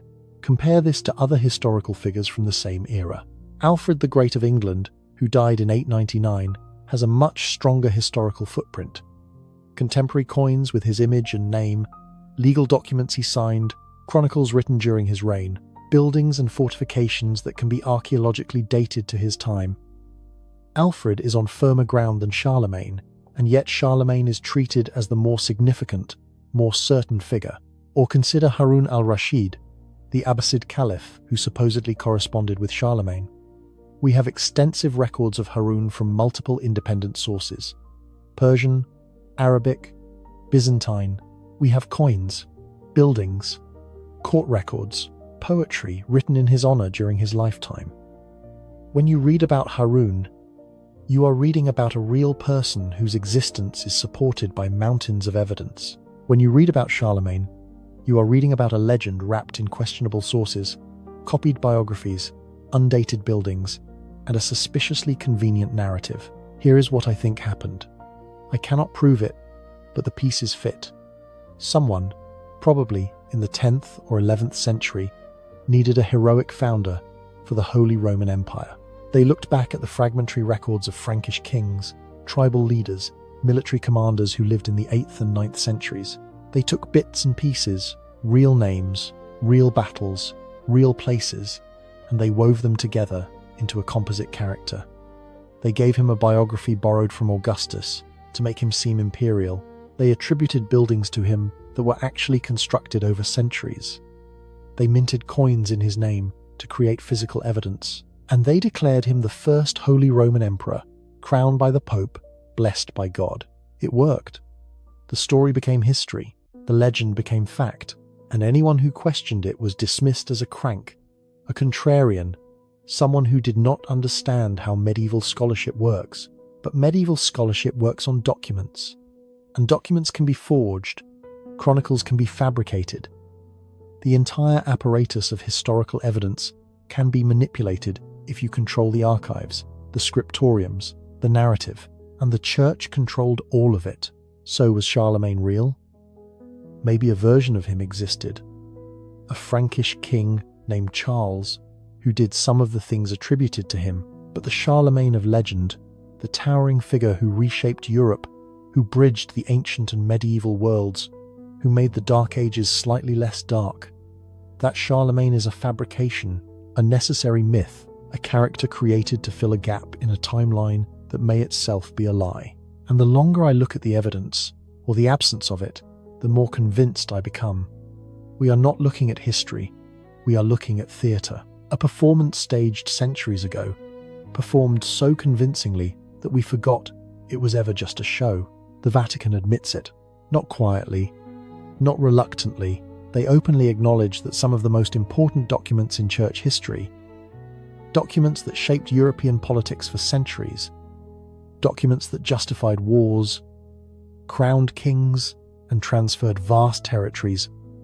Let me say that again. The Catholic Church admits that it built part of its empire on lies. The question is not whether they forged documents.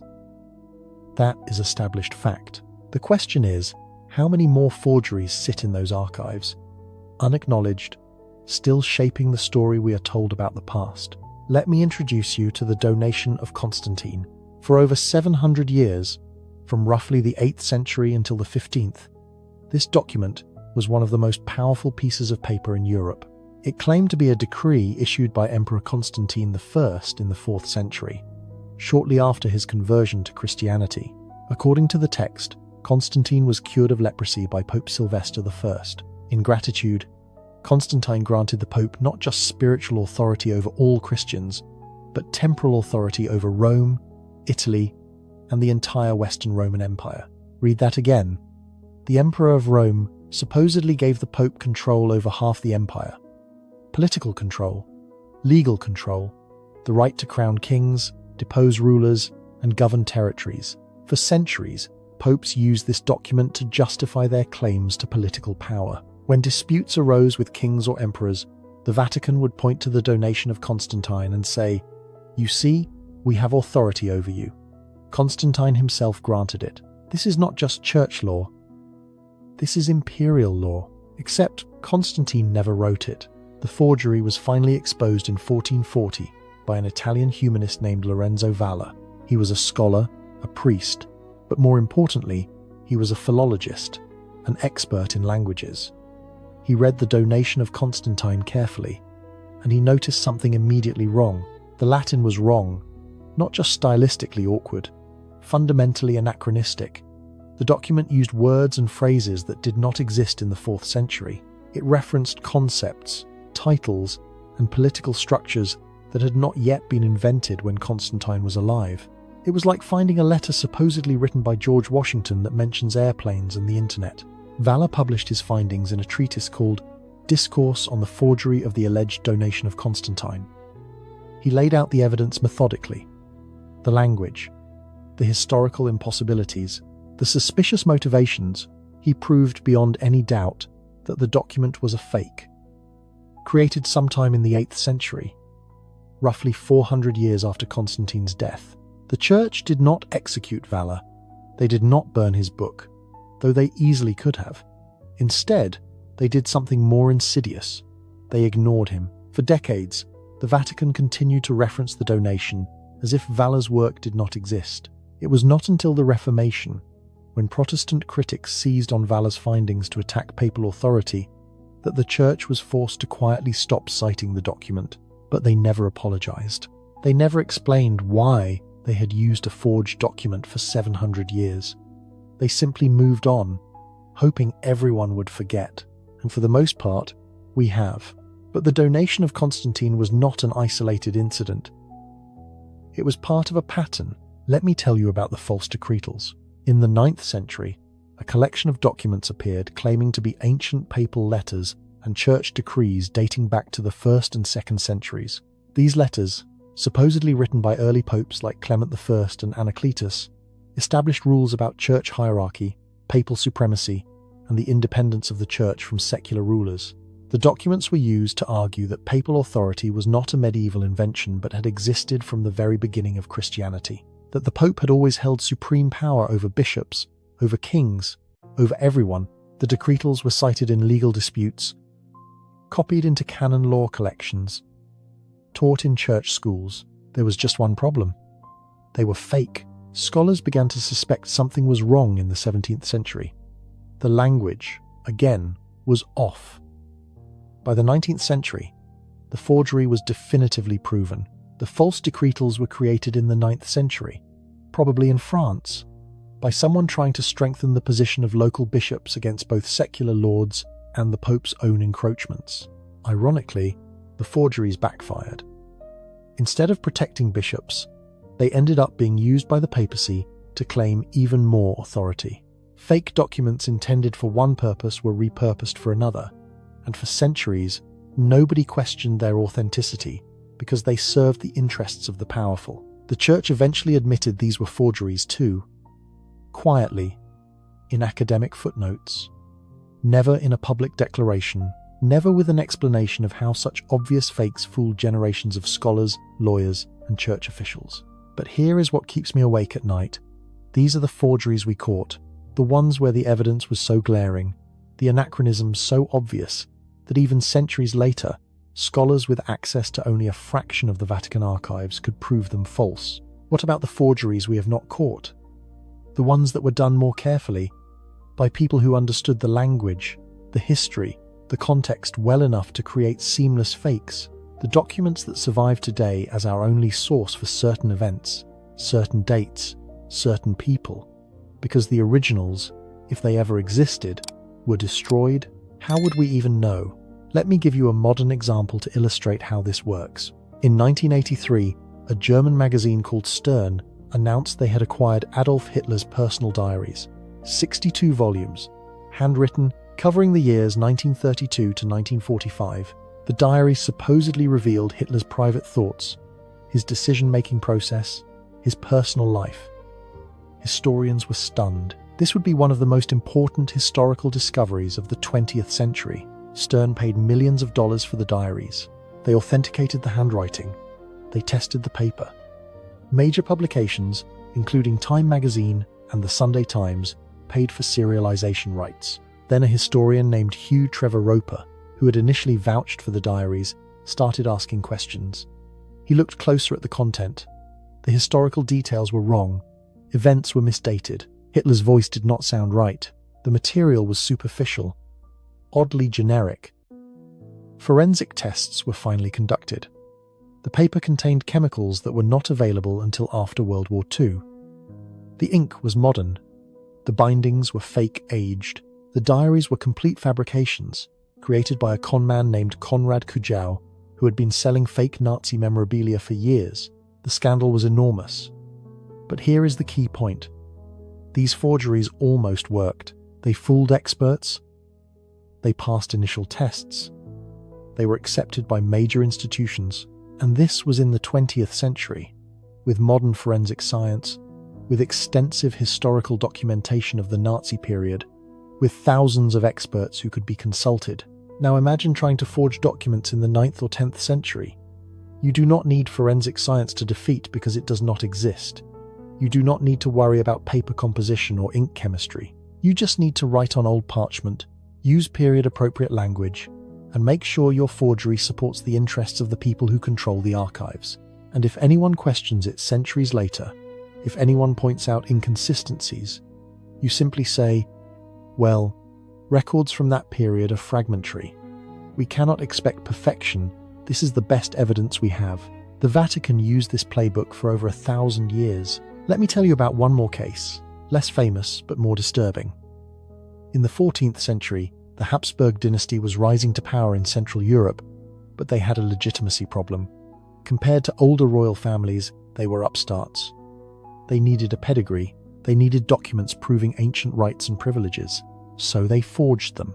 The Privilegium Maius, supposedly granted by Julius Caesar and confirmed by Nero, gave the Habsburgs extraordinary authority. Freedom from imperial jurisdiction, the right to crown themselves, vast territorial claims. The documents were obvious fakes. Renaissance humanists spotted the problems immediately. But it did not matter. The Habsburgs had power. They controlled the archives, and they continued to use the forged documents for centuries, long after everyone knew they were fake, because the forgeries had become part of the legal and political structure of the empire. The Vatican knew, popes knew, scholars knew, but nobody with the power to challenge the forgeries had the incentive to do so. The system benefited from the lie. So, the lie persisted. This is how institutional forgery works. You do not need everyone to believe. You just need enough people in power to find the forgery useful. And once a forged document becomes embedded in law, in tradition, in the historical narrative, removing it becomes almost impossible because too many interests depend on its continued acceptance. Now apply this to the Dark Ages, to the period we have been examining, the period where the Vatican held a monopoly on literacy, archives, and historical records, the period where secular verification systems did not exist, the period where anyone who questioned church teachings could be declared a heretic and silenced. How many documents from that era are forgeries? How many charters, chronicles, papal bulls, royal decrees, monastic records are fabrications created to fill gaps, to justify claims, to manufacture continuity where none existed? We know the major ones. Donation of Constantine, false decretals. But what about the minor ones? The local land grants, the foundation charters for monasteries, the records of church councils, the letters between bishops, the chronicles of supposedly contemporary events. Every single one of those documents was copied by monks, scribes working in scriptoriums controlled by the church. And we know from proven cases that these scribes added, edited, altered texts as they copied them, sometimes deliberately, sometimes because they thought they were correcting errors, sometimes because they genuinely did not know the original said something different. And in many cases, we have no way to check. The originals are gone. All we have are copies of copies of copies, each one potentially different from the last. Historians call this the medieval manuscript tradition. They teach courses on how to navigate it, how to compare versions, how to identify later interpolations. But all of those techniques assume the core text is genuine. They cannot tell you if the entire document is a fabrication from the start. And here is the most troubling part. The Vatican has never opened its archives fully. Even today, even after reforms, even after promises of transparency, vast sections remain restricted. Researchers must request specific documents. They cannot browse. They cannot compare across collections. They cannot see what they are not looking for. Why? What are they still protecting? The official answer is always the same: preservation, privacy, respect for sensitive materials. But the Vatican is not a hospital protecting patient records. It is not a government safeguarding state secrets that could endanger lives. It is a religious institution claiming to be the guardian of historical truth. If that claim is genuine, the archives should be open. Completely. Let scholars examine everything. Let forensic experts test documents. Let the evidence speak for itself. But they will not do that. Because they know what we would find. More forgeries. More fabrications.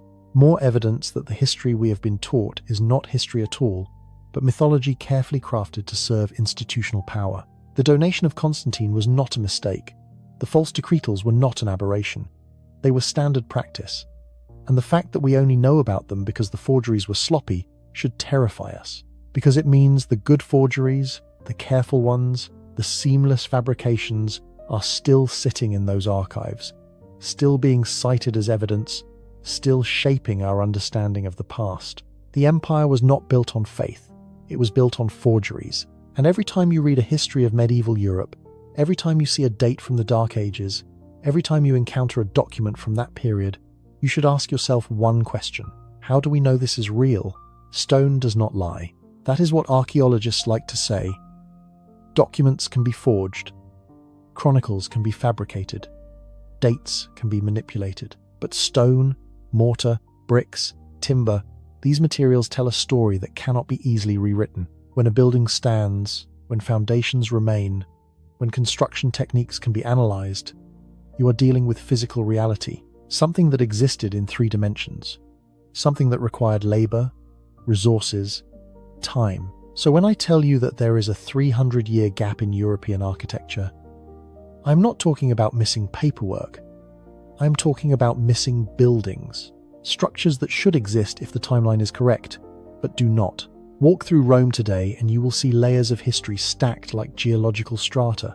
Roman buildings everywhere, the Colosseum, the Pantheon, the Baths of Caracalla, forums, temples, aqueducts, structures from the 1st, 2nd, 3rd, 4th centuries, many still standing, some in ruins, but identifiable, datable, real. Then jump to the High Middle Ages, Romanesque churches from the 11th and 12th centuries, Gothic cathedrals from the 13th and 14th, Renaissance palaces from the 15th and 16th. Again, everywhere. Clear stylistic evolution, obvious construction sequences, buildings that fit the historical narrative. But between roughly 600 and 1000 AD, the supposed early Middle Ages, the centuries that include our phantom time, there is almost nothing. Oh, there are buildings that historians claim belong to this period. But when you examine them closely, when you look at the actual evidence rather than the labels and guidebooks, the problems emerge. Let me start with the obvious question.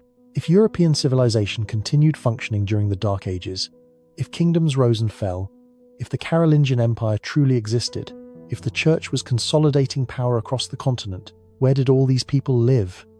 Where did they worship? Where did they conduct government, store grain, defend against enemies? They would have needed buildings, thousands of buildings, churches, monasteries, fortifications, palaces, civic structures, and not just temporary wooden huts that rot away. Major stone construction, the kind Romans had been doing for centuries, the kind that reappears in the 11th century, but the archaeological record is nearly empty. Take churches, for example. Christianity was supposedly the dominant force in Europe by the 6th century. The church was wealthy, organized, expanding. They should have been building constantly. Yet when architectural historians try to catalogue churches from the 7th, 8th, and 9th centuries, they struggle to find examples with solid dating. There are churches that tradition attributes to this period. San Vitale in Ravenna, supposedly completed in 547. Santa Maria in Cosmedin in Rome, claimed to be from the 8th century. San Miguel de Lilo in Spain, dated to the 9th century. But here is the problem. These attributions are based on written records from centuries later, not on physical evidence from the time of construction. San Vitale is a perfect example. It is a beautiful building, octagonal, stunning mosaics, clearly influenced by Byzantine architecture. The official story is that it was built in the mid-6th century, but when modern researchers analyzed the mortar, when they examined the brick types, when they studied the construction techniques, they found anomalies.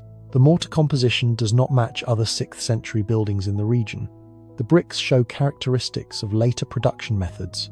The mosaics, while Byzantine in style, could have been created any time between the 6th and 10th centuries based on artistic analysis alone. There are no contemporary inscriptions on the building itself, no foundation stones with dates, no builder's marks. The earliest written reference to San Vitale does not appear until the 9th century, 300 years after it was supposedly built. And that reference does not describe a new building. It describes an already ancient structure, attributed to an earlier era based on what? Legend, assumption, the need to fill a gap in the timeline, or consider the problem of Romanesque architecture. This is a distinct style that emerges around the year 1000.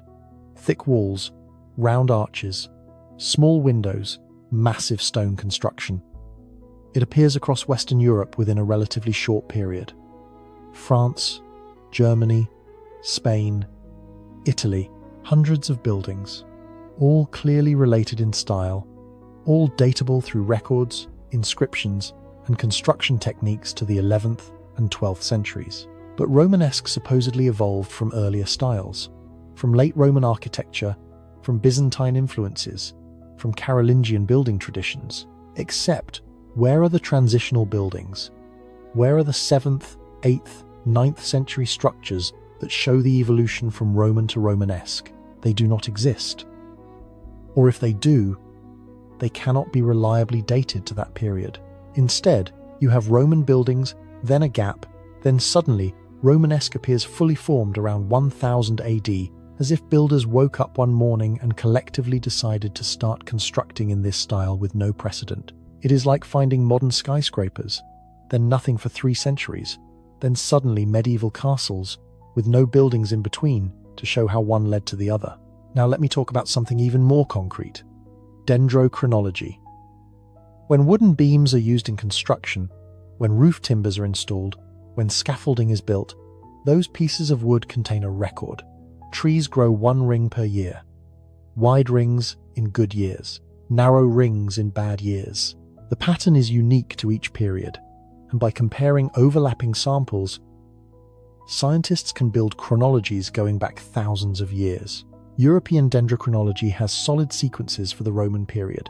Samples from buildings, ships, furniture, all cross-referenced and verified. And it has solid sequences for the High Middle Ages. Timbers from churches, houses, bridges, all fitting neatly into the timeline. But for the early Middle Ages, for those phantom centuries, the data thins out dramatically. Not because wood from that period does not survive. Wood can last for over 1,000 years in the right conditions. But because when researchers try to fit samples into the existing chronology, they find gaps, missing decades, sometimes missing centuries, patterns that do not connect smoothly to the periods before and after. One possible explanation is that fewer buildings were constructed during this time, so fewer samples survived. Europe was poor, chaotic, not building much, but that explanation contradicts the historical narrative. The Carolingian Empire was supposedly thriving. Monasteries were supposedly being founded across the continent. The church was supposedly wealthy and expanding. Another explanation is that the dendrochronology itself is wrong, that the timelines have been stretched to fit the accepted historical chronology, and the gaps represent periods that never actually existed. When you remove 300 years from the timeline, when you compress the early Middle Ages down to a much shorter span, suddenly the dendrochronology makes sense. The gaps disappear, the samples connect, the tree ring patterns align, but suggesting this in academic circles is career suicide. So the gaps remain unexplained, footnoted, quietly acknowledged, but never addressed. Let me give you another angle. Building techniques. The Romans were master engineers. They invented concrete. They built aqueducts that still function today. They understood arches, vaults, domes. Their construction methods were sophisticated, documented, teachable. Roman engineering manuals like Vitruvius's De Architectura were copied and preserved. Then, supposedly, this knowledge was lost. For centuries, Europeans forgot how to make concrete. They forgot how to build large domes. They struggled with basic engineering problems the Romans had solved 1,000 years earlier. Except that does not make sense. Knowledge is not a fragile thing that evaporates the moment a civilization declines. It is passed down, master to apprentice, builder to builder. Even in times of chaos, even when cities shrink and trade collapses, people still need to build, and they learn from what came before. Yet when Romanesque architecture emerges in the 11th century, it is crude compared to late Roman work. The engineering is less sophisticated, the materials are lower quality, the scale is smaller. It is as if builders were starting over, relearning techniques, experimenting with methods that should have been common knowledge. Why? How does an entire continent forget engineering principles that were widely understood just a few centuries earlier, unless those centuries did not pass? Unless the gap between late Roman construction and early Romanesque construction is much shorter than we have been told. Unless the supposed Dark Ages were not a long, slow decline but a brief chaotic period followed by a relatively quick recovery. That would explain the technical regression. That would explain why Romanesque builders seem to be reinventing Roman techniques rather than building on them. They were not separated by 600 years of gradual knowledge loss. They were separated by a much shorter disruption. And when they started building again, they were working from fragmentary memories and incomplete texts. Now, let me address the elephant in the room. There are buildings outside Western Europe from this period. Byzantine structures, Islamic monuments. The Hagia Sophia in Constantinople, completed in 537, is one of the greatest architectural achievements in history. The Dome of the Rock in Jerusalem, finished in 691, still stands. The Great Mosque of Cordoba, begun in 784, is spectacular. These buildings exist. They can be dated with confidence. They have inscriptions, historical records, archaeological context. They prove that architecture did not die globally during the early Middle Ages. But notice the pattern. These buildings are all outside Catholic Western Europe, Byzantine, Islamic, the parts of the world that maintained literacy, that preserved engineering knowledge, that kept detailed records.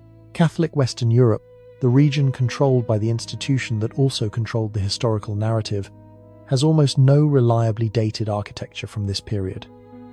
And when buildings in Western Europe are attributed to the Dark Ages, they often show suspiciously strong Byzantine or Islamic influence, as if they were built later, when contact with those civilizations resumed, and then backdated to an earlier period to fill the gap. I am not saying no buildings were constructed in Western Europe between 600 and 1000 AD. I am saying the buildings we have do not match the grand historical narrative we have been taught. If Charlemagne truly ruled a vast empire, if the Carolingian Renaissance truly happened, if the church was wealthy and powerful throughout this period, there should be more, many more, buildings that can be confidently dated, that show clear stylistic evolution, that demonstrate continuity. Instead, we have ambiguity. We have attributions based on later texts. We have gaps in the archaeological and dendrochronological record. We have a sudden reappearance of sophisticated architecture around 1000 AD that seems to emerge without clear precedent. Stone does not lie, but stone can be mislabeled. It can be attributed to the wrong era by people who need the timeline to work. And when the only evidence for the dating is a chronicle written 200 years later by a monk who never saw the building under construction, you are not dealing with hard evidence, you are dealing with someone's best guess, or someone's convenient fiction. The buildings tell a story, but it is not the story in the textbooks. It is a story of discontinuity, of gaps, of a timeline that does not quite fit the physical evidence. And the more carefully you look, the more obvious the problems become. Architecture is supposed to be the one thing we can trust, the solid ground beneath the shifting sands of historical interpretation. But when the solid ground has cracks running through it, when the foundations do not align, when the buildings that should be there are missing, you have to start asking uncomfortable questions. Where are the buildings? And if they were never built, what does that tell us about the time they supposedly represent? You check the news this morning, you scroll through articles, you see dates, events, timelines, causes, and effects neatly arranged. This happened because that happened. History unfolding in logical sequence. But what if the sequence is wrong? Not just ancient history, not just the Dark Ages. What if the methods used to rewrite the past are still being used today, right now, to shape what you think is happening? Because here is the uncomfortable truth. If 300 years can be added to the timeline without anyone noticing for a millennium, if entire libraries can be burned and replaced with approved texts, if documents can be forged and accepted as legitimate for centuries, then the same techniques, updated for the modern world, are almost certainly still in use. The technology has changed. The principles have not. Let me show you what I mean. In medieval Europe, knowledge was controlled through scriptoriums. Monks decided which text to copy, which to edit, which to let decay into dust. If you wanted to know about the past, you had to trust what they preserved. There was no alternative. No way to verify. No competing sources. Today, we do not have scriptoriums. We have search engines. Type a question into Google. You get results. Millions of them, supposedly. But you do not see millions. You see the first page. Maybe the second if you are unusually persistent. And who decides what appears on that first page? An algorithm, a black box, a decision-making process you cannot see, controlled by a corporation you cannot audit. Google's algorithm is proprietary, secret. They claim it ranks results by relevance, by quality, by usefulness. But what those words actually mean, how the system defines them, what gets boosted and what gets buried, that is not public knowledge. You are told to trust the process, just like medieval peasants were told to trust the monks. And just like medieval monks, the people controlling modern information flows have biases, incentives, interests. They are not neutral arbiters of truth. They are institutions with agendas, and those agendas shape what you are allowed to find. Search for information on a controversial topic. Notice how certain perspectives dominate the first page, while others are relegated to page 5, page 10, effectively invisible. Notice how fact-checking sites, funded by organizations with their own political and financial interests, appear at the top, framing the debate before you even begin your research. This is not accidental. This is curation. Or consider Wikipedia, the free encyclopedia anyone can edit. Except that is not quite true. Certain pages are locked. Certain editors have more authority than others. Certain topics are battlegrounds where the version you see depends on which faction of editors won the most recent edit war. And those edit wars are not fought in public. They happen in talk pages, in administrator discussions, in spaces most readers never see. I am not saying Wikipedia is useless. I am saying it is not the neutral, objective repository of knowledge it presents itself as. It is the product of human decisions, human biases, human agendas, and on topics that matter, on questions that threaten established narratives. The battles over what gets included and and what gets excluded are fierce. There is a term for this: epistemic gatekeeping, controlling knowledge by controlling access, by determining what counts as a legitimate source, what counts as credible evidence, what counts as acceptable discourse. Medieval monks were epistemic gatekeepers. They decided what knowledge survived. Modern institutions, tech companies, academic publishers, media conglomerates, they are the new gatekeepers. The methods are more sophisticated. The scale is larger, but the function is the same. Now let me talk about something closer to the methods we have been examining. The rewriting of timelines in real time. Remember the phantom time hypothesis. The idea that years were added to the calendar, that events were backdated, that the historical record was stretched to create the appearance of continuity. You might think that could never happen today. We have too many records, too many independent sources, too much transparency, except we do not. Not really. Digital records are fragile, more fragile than parchment in some ways. A medieval manuscript, if stored properly, lasts 1,000 years. A digital file lasts as long as the format is supported, the storage medium functions, and someone decides it is worth preserving. Websites disappear. Archives are deleted.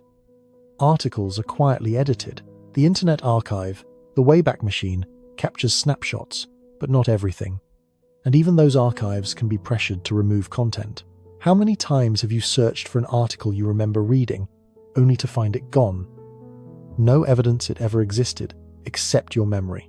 And if you mention it, if you say, "I read this," someone can respond, "Prove it. Show me the link." And if you cannot, your claim is dismissed. This is how modern history gets rewritten, not by burning books, but by breaking links, by editing posts, by deleting accounts, by declaring content misinformation and removing it from platforms. The effect is the same.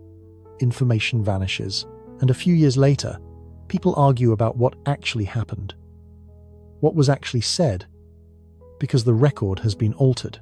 Let me give you a specific example. During the early days of a certain global health crisis, scientists and doctors made claims that later turned out to be wrong. Masks do not work. The virus does not spread asymptomatically. Certain treatments are dangerous. These claims were presented as established fact, backed by institutions. Then, months later, the narrative shifted. Masks do work. Asymptomatic spread is a major factor. Those dangerous treatments might actually be useful in some cases. But when you go back to find the original claims, to document the shift, many of the articles have been edited quietly. The Wayback Machine might have the original, but most people do not check. They trust the current version, and the current version has been smoothed, updated, revised to align with the new narrative. This is not conspiracy. This is standard practice. News organizations update articles. Institutions revise guidance. Digital content is fluid, but the effect is that the historical record becomes unreliable. What was said 6 months ago, a year ago, becomes difficult to verify, and anyone who remembers the original version is told they are misremembering, that they are confused. The same techniques the church used: rewrite the manuscript, destroy the original, declare the new version authoritative. Anyone who questions it is a heretic. Or consider academic publishing, the gatekeeping of knowledge in its purest form. If you want to publish research that challenges established narratives, you submit to peer-reviewed journals. Your work is evaluated by other researchers in your field. Sounds fair, except those reviewers have their own biases, their own career interests, their own allegiance to existing paradigms. Research that supports the consensus gets published. Research that challenges it faces higher scrutiny, harsher standards, often outright rejection, not because the methodology is flawed, but because the conclusions are uncomfortable. There are researchers who have documented anomalies in the historical record, who have found evidence supporting alternative chronologies, who have raised legitimate questions about accepted timelines. Their work exists, but it does not appear in mainstream journals. It is relegated to independent publications, fringe outlets, places that can be easily dismissed as non-credible. And once your work is labeled fringe, once you are outside the accepted discourse, you lose access to funding, to institutional support, to the platforms that confer legitimacy. You are silenced not by execution, not by prison, but by exclusion. The medieval Inquisition burned heretics. Modern institutions simply deny them tenure. Now here is where it gets truly disturbing. The parallels to what we have uncovered about the Dark Ages. If the Vatican could add 300 years to the timeline, control literacy, monopolize archives, forge documents, and maintain that deception for a millennium, what can modern institutions do with digital records, with algorithm control, with surveillance capabilities, with the ability to edit the past in real time? What narratives are being constructed right now that will be accepted as historical fact 50 years from now? What events are being memory holed? What timelines are being adjusted? What inconvenient truths are being scrubbed from the record before they can take root in public consciousness? You might say this is paranoid, that we live in an age of information abundance, that the truth always comes out, that independent verification is possible. But is it? Try to independently verify a claim about something that happened 5 years ago. Not a major event, something smaller, a statement made by a public figure, a policy decision, a scientific finding. Go find the primary source, the original document, the unedited video. How often do you find that the links are broken, the videos removed, the documents behind paywalls, the archives incomplete? How often do you end up relying on secondary sources, on summaries, on someone else's interpretation of what happened? This is how control works in the digital age. Not by hiding everything, but by making independent verification so difficult, so time-consuming, so frustrating that most people give up and accept the official narrative. And the official narrative, just like in the Dark Ages, is written by institutions with power. Governments, corporations, universities, media conglomerates, the same institutions that benefit from you not asking too many questions, not digging too deep, not challenging the timeline you have been given. So what does this mean for you? For your life? For the decisions you make based on what you think you know about the world? It means you cannot afford to be passive. You cannot afford to trust by default. You cannot afford to assume that the information reaching you has not been filtered, shaped, curated to serve interests that are not your own. It means that when someone tells you the science is settled, the debate is over, the consensus is clear, you should ask who decided that. Who benefits from closing the discussion? What questions are not being asked? What evidence is not being shown? It means recognizing that the same patterns that allowed the church to rewrite medieval history are still operating today. The monopolization of information, the control of narratives, the silencing of dissent, the rewriting of the past to serve the present. The Dark Ages were not just a historical period. They were a method, a demonstration of what is possible when one institution controls knowledge and uses that control to shape reality. And if you think that method died with the medieval church, if you think we are somehow immune to the same manipulation because we have the internet, because we have science, because we have democracy, then you are exactly where the gatekeepers want you. Comfortable, trusting, asleep, but you are here. You have listened this far, which means some part of you already knows. Some part of you has sensed that the official story does not quite fit, that there are cracks in the narrative, that something is being hidden. Trust that instinct. Not blindly, not without evidence, but do not dismiss it either, because the question is not whether institutions lie. We have proven they do. The Vatican admitted it. The question is how much they are still lying, and whether you are willing to keep asking until you find out. We have traveled far tonight, through secret archives and phantom centuries, through burned libraries and forged documents, through a past that refuses to stay still, that shifts and fractures the closer you look. And if you are feeling unsettled, if the ground beneath your understanding of history feels less solid than it did a few hours ago, that is not a failure. That is exactly where curiosity begins. I cannot tell you with absolute certainty what really happened during those missing centuries. The evidence has been too carefully controlled, too thoroughly filtered, too strategically preserved and destroyed to allow for simple answers. What I can tell you is that the official story, the one you were taught in school, the one that appears in textbooks and documentaries, does not hold up under examination. The Vatican had motive. They needed legitimacy, needed ancient authority, needed a narrative that justified their political and spiritual power over an entire continent. They had means. Total control over literacy, over archives, over the scriptoriums where history was copied and recopied and quietly edited with each generation. They had opportunity. The collapse of secular institutions, the fragmentation of Rome, the chaos that followed, left no independent power capable of challenging their version of events. And we have evidence. Not proof, perhaps, but evidence. The astronomical records that do not align, the carbon dating gaps, the architectural mysteries, the admitted forgeries, the suspicious uniformity of sources, the 300 years that appear in the calendar but barely exist in the archaeological record. Enough to raise questions, enough to demand further investigation, enough to refuse the comfortable certainty we have been offered. But here is what matters more than any specific conclusion: the willingness to question, the courage to look at something everyone accepts and ask, but how do we actually know this? Because that impulse, that refusal to simply trust authority, is what they feared most. It is why they burned the libraries, why they controlled the manuscripts, why they declared curiosity a sin and branded questioners as heretics. Not because the questions were dangerous in themselves, but because questions lead to more questions. And eventually, someone asks the one question that brings the whole structure down. What if you have been lying to us? I do not know if the phantom time hypothesis is correct. I do not know if 300 years were truly fabricated. But I know the possibility cannot be dismissed with a wave of the hand, cannot be laughed away, cannot be ignored simply because it contradicts what we have been taught.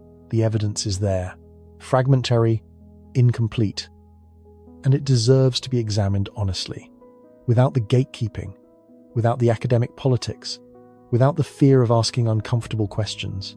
What I want to leave you with tonight is not a conclusion, not a definitive answer, an invitation to wonder, to question, to look at the world you have inherited and recognize that much of what you think you know is simply what someone else told you. And that someone had reasons, good or bad, for telling you that particular story. History is not a fixed thing. It is not a settled matter. It is a living conversation between the past and the present, and that conversation only remains honest if we are willing to challenge the voices that claim to speak for the dead. The monks who copied manuscripts, who decided what to preserve and what to let fade, they are long gone. But their descendants, the institutions that control information today, are still here, still deciding what you get to see, still shaping narratives, still gatekeeping knowledge. And you have a choice. You can accept what they offer, trust the textbooks, trust the experts, trust that the people in power have your best interests at heart and would never manipulate the historical record to serve their own ends. Or you can do what we have done tonight. Look closer, ask harder questions, demand better evidence. Refuse to let complexity be used as an excuse for blind acceptance. This does not mean becoming a cynic. It does not mean rejecting all authority or assuming everything is a lie. It means developing discernment, learning to tell the difference between evidence and assertion, between documented fact and convenient narrative, between what we actually know and what we have simply been told. The Dark Ages, whether they lasted 1,000 years or 300 or some number in between, teach us something important. They teach us that entire civilizations can forget, that knowledge can be lost, not through accident, but through intention, that the past can be rewritten so thoroughly that generations grow up never knowing what was taken from them. But they also teach us something hopeful, that the truth has a way of surviving, in fragments, in buried jars, in anomalies that refuse to fit the official timeline, in questions that will not stay silent no matter how many times they are dismissed. You do not need to believe everything we have explored tonight. You should not believe anything without examining it yourself, but you should allow yourself to wonder, to entertain possibilities, to recognize that the story you were taught might be incomplete, might be biased, might even be wrong. And if that recognition makes you uncomfortable, good. Comfort is the enemy of curiosity, the enemy of growth, the enemy of truth. The questions will still be here tomorrow. The evidence is not going anywhere. The mysteries of the phantom centuries, the burned libraries, the forged documents, the missing buildings, all of it waiting for anyone brave enough or stubborn enough to keep digging. Maybe someone will finally gain full access to the Vatican archives. Maybe new archaeological techniques will provide clearer dating. Maybe a document will surface that changes everything. Or maybe the truth will remain forever just out of reach, knowable only through the shadows it casts. But the search itself matters. The willingness to question matters. The refusal to accept easy answers matters. Because in the end, this is not really about the Dark Ages. About whether you are willing to accept that story uncritically, or whether you demand the right to verify, to challenge, to think for yourself. I have given you the evidence as I understand it. The anomalies, the contradictions, the patterns of deception. What you do with that information is up to you. You can dismiss it. Go back to the comfortable certainty of the textbooks. Forget we had this conversation. Or you can carry these questions with you. Let them sit in the back of your mind. Let them color how you read history, how you consume news, how you evaluate claims made by people in authority. Either choice is yours. But now you know. You know there are cracks in the foundation. You know the official story has problems. You know that asking questions is not conspiracy, it is responsibility. And perhaps that is enough. Perhaps simply knowing that the past is not as settled as you were told, that the timeline might be wrong, that institutions have lied before and will lie again. Perhaps that knowledge alone changes how you move through the world. I hope it does, because we need people who question, who wonder, who refuse to let the important mysteries be forgotten simply because they are inconvenient. The Dark Ages, real or fabricated, should have taught us that silence is dangerous, that accepting authority without verification leads to centuries of lost knowledge, that the price of intellectual passivity is the loss of truth itself. So do not be silent, do not be passive, and when someone tells you the matter is settled, the debate is closed, the questions have all been answered, remember tonight. Remember that 300 years might have been added to the calendar and nobody noticed for a millennium. And ask yourself what else you have not noticed yet. These mysteries will rest here, patient, waiting, and whenever you are ready, whenever curiosity calls again, they will be here. For now, let them drift with you. Let the questions settle softly. There is no urgency, no pressure. The past has waited this long.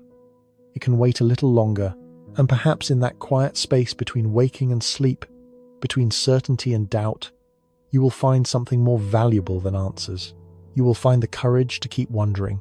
Good night.